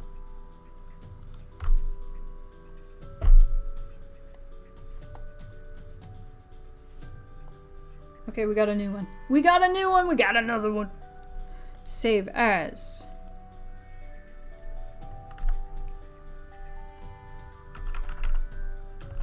NM. And that's Clip Studio 1. Yes. Yes, yes, yes, yes, yes, yes. Maybe someday I can try Subnautica, but I know there are creatures that want to kill me in that, and I don't like it. I don't like it. No, listen. My heart stopped when I was playing Forbidden West, and I was like I began to trust, like, diving in the water. I was like, yes, yes, let's go. This is wonderful, and I love to explore. And then I had a little thing on the UI come up that was like, you can hide in weeds to hide from underwater machines. And I was like, underwater machines? Hello? No. No. Oh, I was so upset. Oh, I was so mad. Sure enough, there are underwater machines in Forbidden West, and you are defenseless. I think that's what scares me about, like, like, creatures underwater, like, that are, violent. Not friendly creatures underwater. That's what scares me, is, like, when you're underwater, you can't really fight in a game or otherwise. It's terrifying. you're like, there's so much like pressure put on your body, and everything is slower, and you can't breathe, and I mean, you can have an air tank, but you have a limited supply of breath. So like, the ocean is like, ocean, lake, what have you, being underwater, that is not your domain. That is an alligator's domain. That is a shark's domain. That is a dolphin's domain. That is a giant eel's domain. And they will kill you. Sharks, not so much. Sharks are fine. But a dolphin will kill you.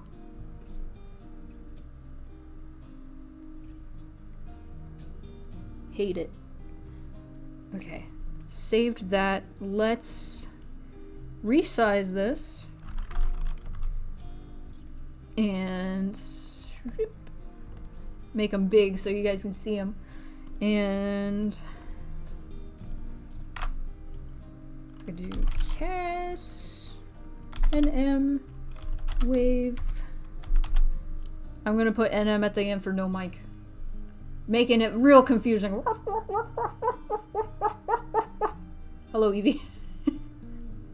Have you ever seen a cat make dog noises? Well, you just did.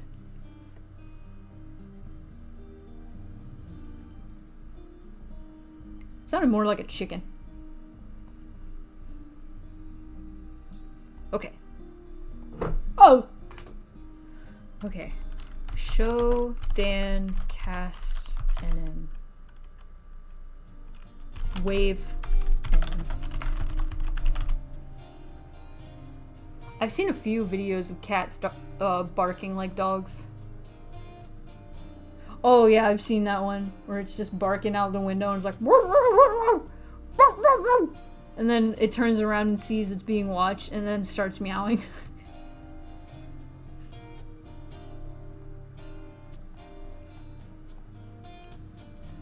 Okay. Probably get a little bit done on this. Let's get out of here. Let's get out of there. And let's get the other variation. We're going all in today. We're going all in. Okay, which one do we want? Which one do we want? Let me see the context. Where's the other one? Where's the other one? Oh, this one. This is what I want. Hello, sir.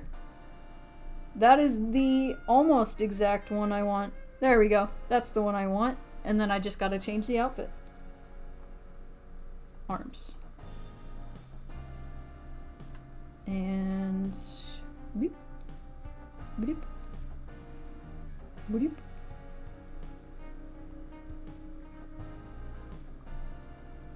Boop. Boop. Boop. Okay. Oh, yes, I have so many things to look at after stream.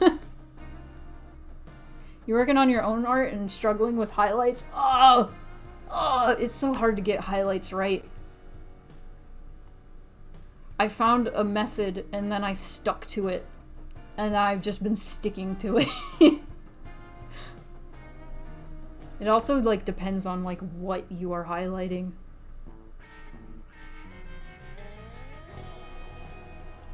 But that's a given. Sort of a given.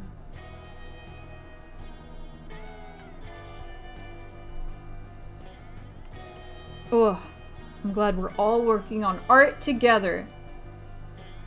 Stick to it like gluten? Yeah.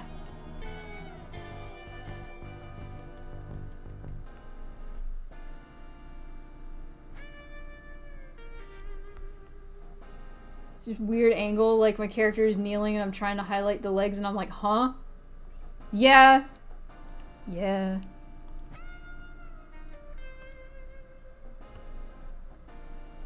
I feel that. Look at this tum. Oh!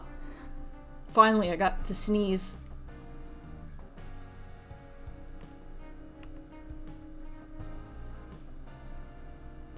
Finally, I got to sneeze during stream. And it didn't just disappear.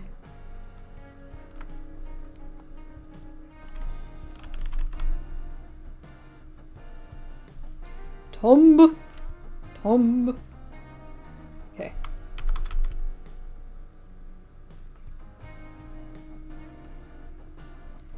Tomb.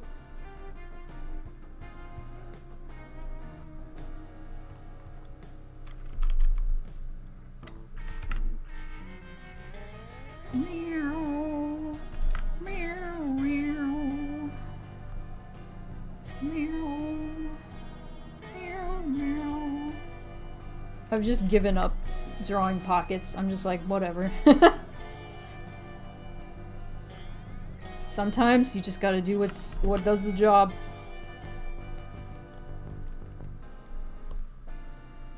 What does the job? It does, like, this is, half of this is gonna be blocked by text box. This shit doesn't really matter.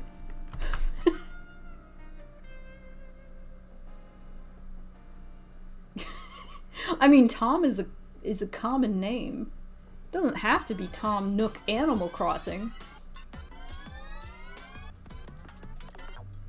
Doesn't have to be. No, I was saying Tum. Like tummy. It was fun to say. I love this song.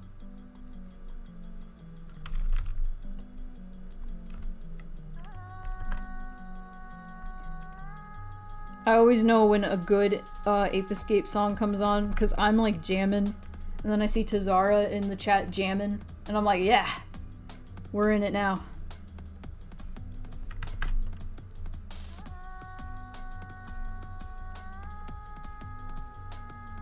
It's always a good Ape Escape song, too.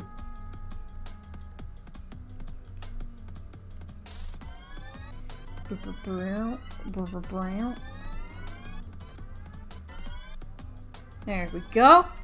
And then we got bloop. Then we go bloop. Doo doo doo doo doo. Is that good? Yeah. And then we go bloop. The sound effects are important, especially when you don't know what to say anymore. I've run out of things to say.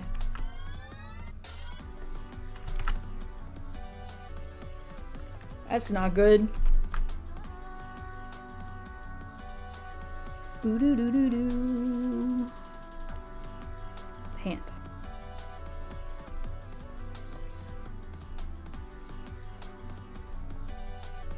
Doo doo doo doo doo. Okay, let's turn the bass back up. There we go.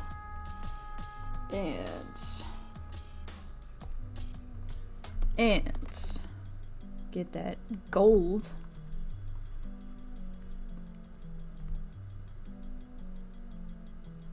Please. Oh, that's right. There we go. Okay.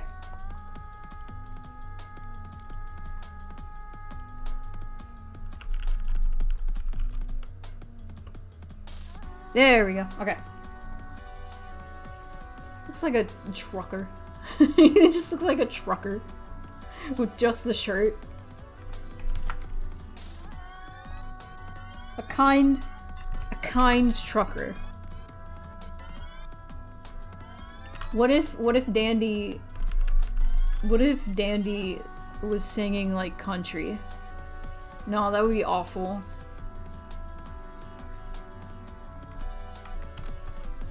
There's some country that's okay, but I just have this Pavlovian response to hearing country music just in general. Like, if I go to an establishment and they're playing nothing but country music, I feel unsafe. I'm like, I am not safe here. I am not safe.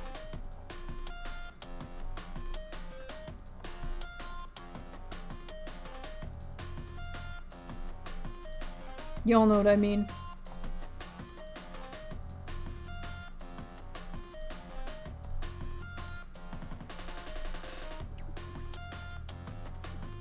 One of my OCs is a country singer, but she's trans.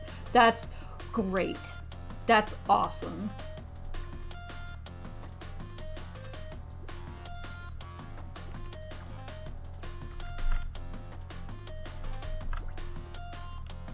Do do do do.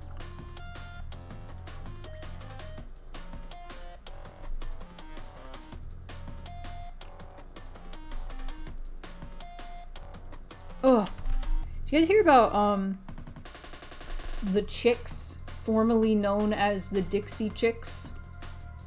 And like they had a show that tons of people showed up for, but they had to cancel it because one of their singers had such bad allergies that her throat like closed up, so they had to cancel the show and either refund everybody or give them like tickets for a later show. One of my friends just loves to sing Miranda Lambert songs. Oh, that's awesome. I love making characters like based off people you know.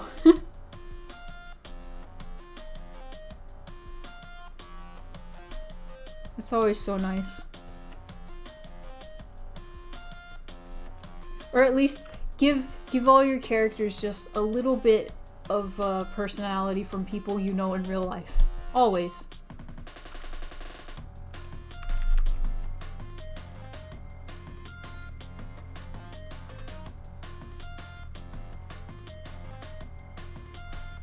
You gotta do it.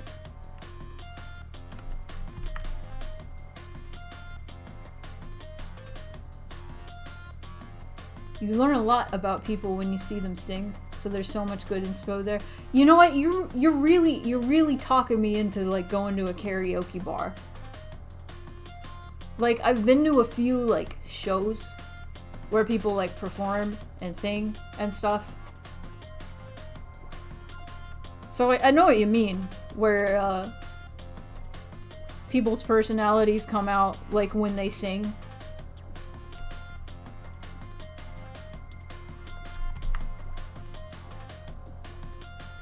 Because it's so true.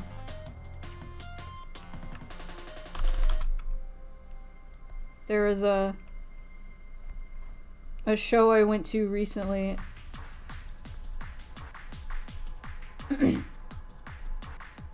And one of the performers, I heard him like after the performance was done, he was like, "Man, I like lost myself. I like disintegrated."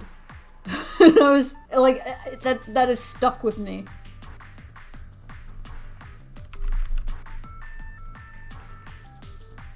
Like I feel that, like I've never like performed like singing, but I have performed like in theater, and that's how you gotta do it.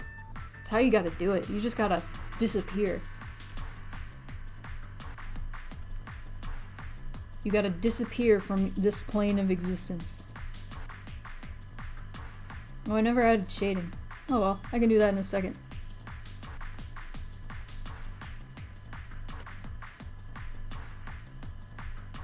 5 minutes.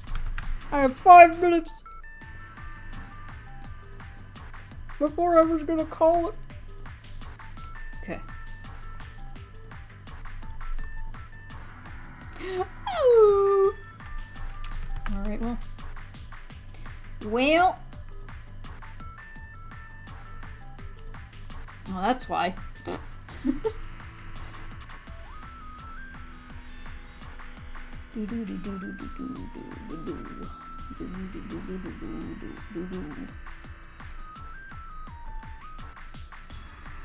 That'll do it. That'll do it.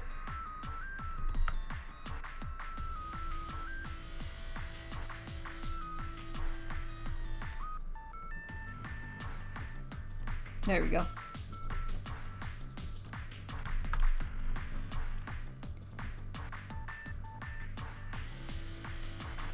I'm so concentrated now. Oh.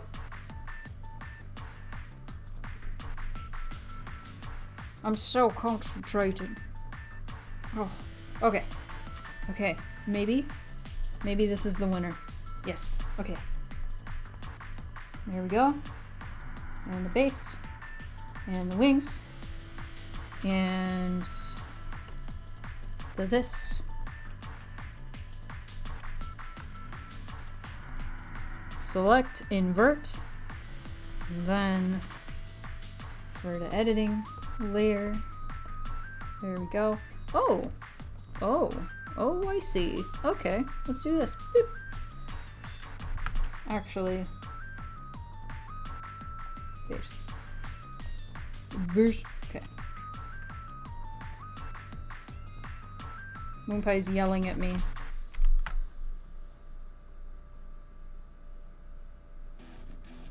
Get into the flow state. Socially anxious wreck when talking to people, when singing in front of people. I just don't give a fuck.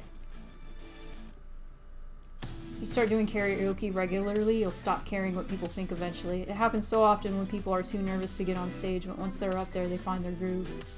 That's so cute, actually.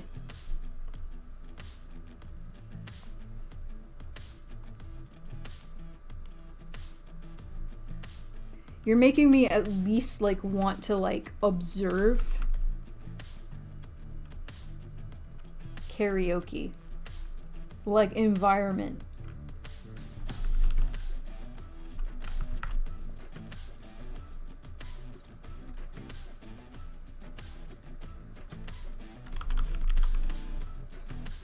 I just want to observe. I want to study these people.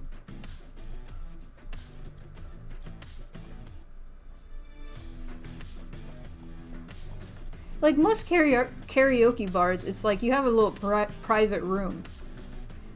And like, I know there's some karaoke places that, or there are places that just have like an open mic night thing where people can just go up and like sing. Like in front of everybody. It doesn't have to be like a private room, you know? My grandma was a very avid karaoke singer. I see. Singer.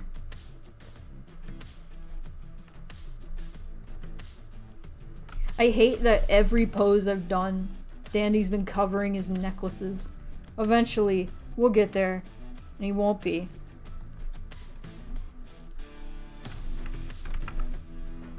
There we go.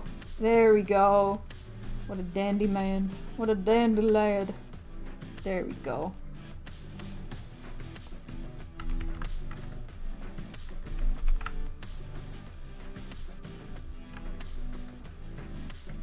What a guy. What a guy. Point at every... Oh, Grandpa. Every family gathering required us to bring his karaoke machine, always singing his Frank Sinatra classics. That's it. That's what Dandy sings. Frank Sinatra. He's up there like, fly me to the moon. Let me dance among the stars. Jupiter and Mars. No! I'm almost done.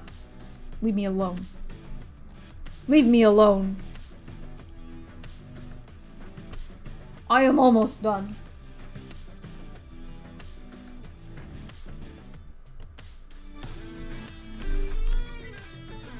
There used to be an American Idol experience thing at Disney, and you had to like audition for it, and they had to make sure that you like sang okay before you actually like went up onto the stage.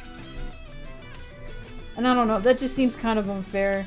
Like, that kind of ruins the experience of, like, seeing people, like, go up on stage that aren't, like, amazing at singing, but they still have a fun time. Oh my god! Okay. I'm gonna save this. And I'm gonna figure out who we should raid. Who is streaming right now, folks? Who is doing it? Who is doing the stream thing? Blue Kazenate. I have not streamed, or I have not raided them in quite a bit. And they are also doing art. So you know what? I think that's a good idea. I have not raided them in a hot minute. What should our raid a phrase be? Hey, hold on. Hold on. I need to show the credits. That's important. That's important. Ba-bum. Yeah, you guys gotta see more art. That's important. Yes. Thanks for the cute art. I will be done with your cameo probably by tomorrow. Or not by tomorrow. Tomorrow I will finish it. Thanks for showing up, you guys. This has been fun. We've had a lot of fun talks. Let's just do a standard old raid phrase. Let's do like, coming in for a raid. With the bongos and everything. Coming in for a raid. Blue Cousin Nade will enjoy. It has been such a long time. It has been such a long time. Ah, alright. Have a great day, everybody. I'm hungry. I'm gonna go get some food. That is pretty standard. Yeah, you know, it's fine. Have a good day.